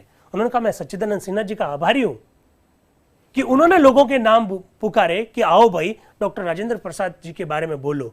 ये जिम्मेदारी मुझ पर नहीं डाली। अगर मेरे ऊपर ये जिम्मेदारी होती कि मैं कहूं और आओ मेरे बारे में बोलो तो मेरे लिए बड़ी कठिन स्थिति होती। फिर वो कह रहे हैं, मैं आप सबको दिल से धन्यवाद देता हूं और ये विश्वास दिलाना चाहता हूं कि आइंदा की कार्यवाही में जो कुछ शक्ति ईश्वर ने मुझे दी है और जो कुछ थोड़ी बुद्धि मुझे मिली है और जो संसार का थोड़ा बहुत तजुर्बा मुझे हासिल हुआ वह सब आपकी सेवा में अर्पित रहेगा। मैं आशा करता हूं कि आप अपनी ओर से जो कुछ भी मदद हमें दे सकते हैं वो देते रहेंगे। फिर वो कहते हैं कि मैंने ये जो कुछ भी हिंदी में बोला इसके लिए मेरे जो साथी हैं मुझे वो माफ करेंगे। मैं कुछ अंग्रेजी में भी बोल देता हूं। फिर वो अंग्रेजी में बोलते हैं, आपके आदेश से मैं ये भार ग्रहण कर रहा हूं और इसके निर्वाह में जो जो कठिनाई आएगी और उन्हें मैं समझता हूं, मैं जानता हूं कि संविधान सभा के कार्य संचालन में तरह तरह की कठिनाई आएगी, पर मुझे इस बात का विश्वास है कि अपना फर्ज अदा करने में मुझे आपका पूरा सहयोग मिलेगा और आप उसी उदारता से काम लेंगे जिससे आपने मुझे ये महान सम्मान दिया है। फिर वो आगे कहते हैं, कोई कारण नहीं है कि हम भी उसी तरह से सफल ना हो जिस तरह से बाकी लोग सफल हुए हैं। फिर वो आगे और कहते हैं कि मुझे आशा है और विश्वास है कि परिषदों की तरह ये परिषद भी अन्य संविधान सभाओं की तरह ये संविधान सभा भी समय पाकर सर्वशक्ति संपन्न बनेगी। जब ऐसे संगठन काम में लगते हैं उन्हें गति मिल जाती है और ज्यों ज्यों आगे बढ़ते हैं शक्ति संचय करते जाते हैं, जिससे आने वाली जो राह है उनकी बाधाओं पर हमें विजय मिलती है। परमात्मा से प्रार्थना है ये परिषद भी, ये सभा भी अपनी गति के साथ साथ अधिकाधिक शक्तियां प्राप्त करती जाए। मुझे दुख है कि आज सभा में अपनी बहुत सी कुर्सियां खाली पड़ी दिखाई दे रही है। आशा करता हूं मुस्लिम लीग के बंधु भी शीघ्र ही आकर अपना स्थान ग्रहण करेंगे और देशवासियों के लिए विधान बनाने में प्रसन्नतापूर्वक भाग लेंगे, ऐसा वो कह रहे हैं। फिर लास्ट में वो कह रहे हैं, हमारी सबसे बड़ी आवश्यकता है आजादी।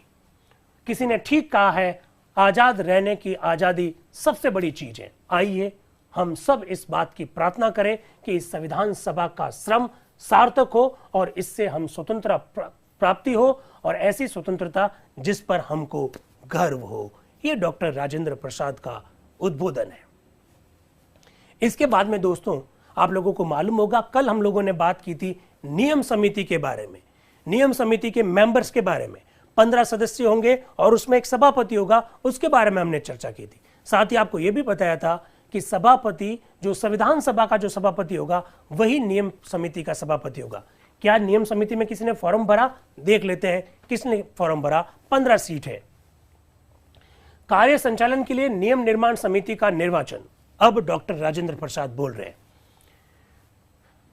इससे आज का काम समाप्त हुआ, पर मैं सदस्यों से कहूंगा कि वे थोड़ी देर और ठहरने का कष्ट करें। जैसे मैं भी कह रहा हूं कि जूम और यूट्यूब के साथ ही थोड़ा और रुके रहे। आपको याद होगा कल हमने एक नियम निर्माण समिति बनाना तय किया था और इसके सदस्यों की नामांकन के लिए 12 बजे तक का वक्त दिया था।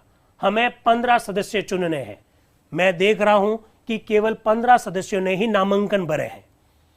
इससे अब बैलेट द्वारा चुनाव करने की कोई आवश्यकता नहीं है। मैं निम्न 15 सदस्यों को जिनके नाम प्रस्तावित हुए हैं उन्हें निर्वाचित घोषित करता हूं, ऐसा डॉक्टर राजेंद्र प्रसाद बोल रहे हैं। अब 15 सदस्य आ रहे हैं। कौन बनने जा रहा है 15 सदस्य, उनके नाम। फॉर्म 15 ही आए थे। वो कह रहे हैं अगर 15 फॉर्म नहीं आए होते तो चुनाव करवाने की आवश्यकता होती, लेकिन चूंकि फॉर्म 15 ही आए हैं इसलिए चुनाव करवाने की कोई आवश्यकता नहीं है। इसलिए उन 15 लोगों के मैं नाम बोल रहा हूं जो कि नियम समिति में निर्वाचित हुए।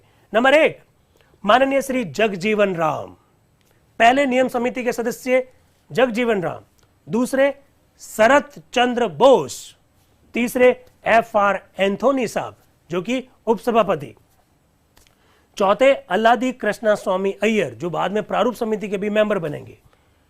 Next Bakshi sir Tekchand member के रूप में। नेक्स्ट रफी अहमद किदवई साहब नियम समिति के एक मेंबर। नेक्स्ट जी दुर्गाबाई, नियम समिति में जो 15 सदस्य चुने गए उसमें एकमात्र महिला सदस्य जी दुर्गाबाई।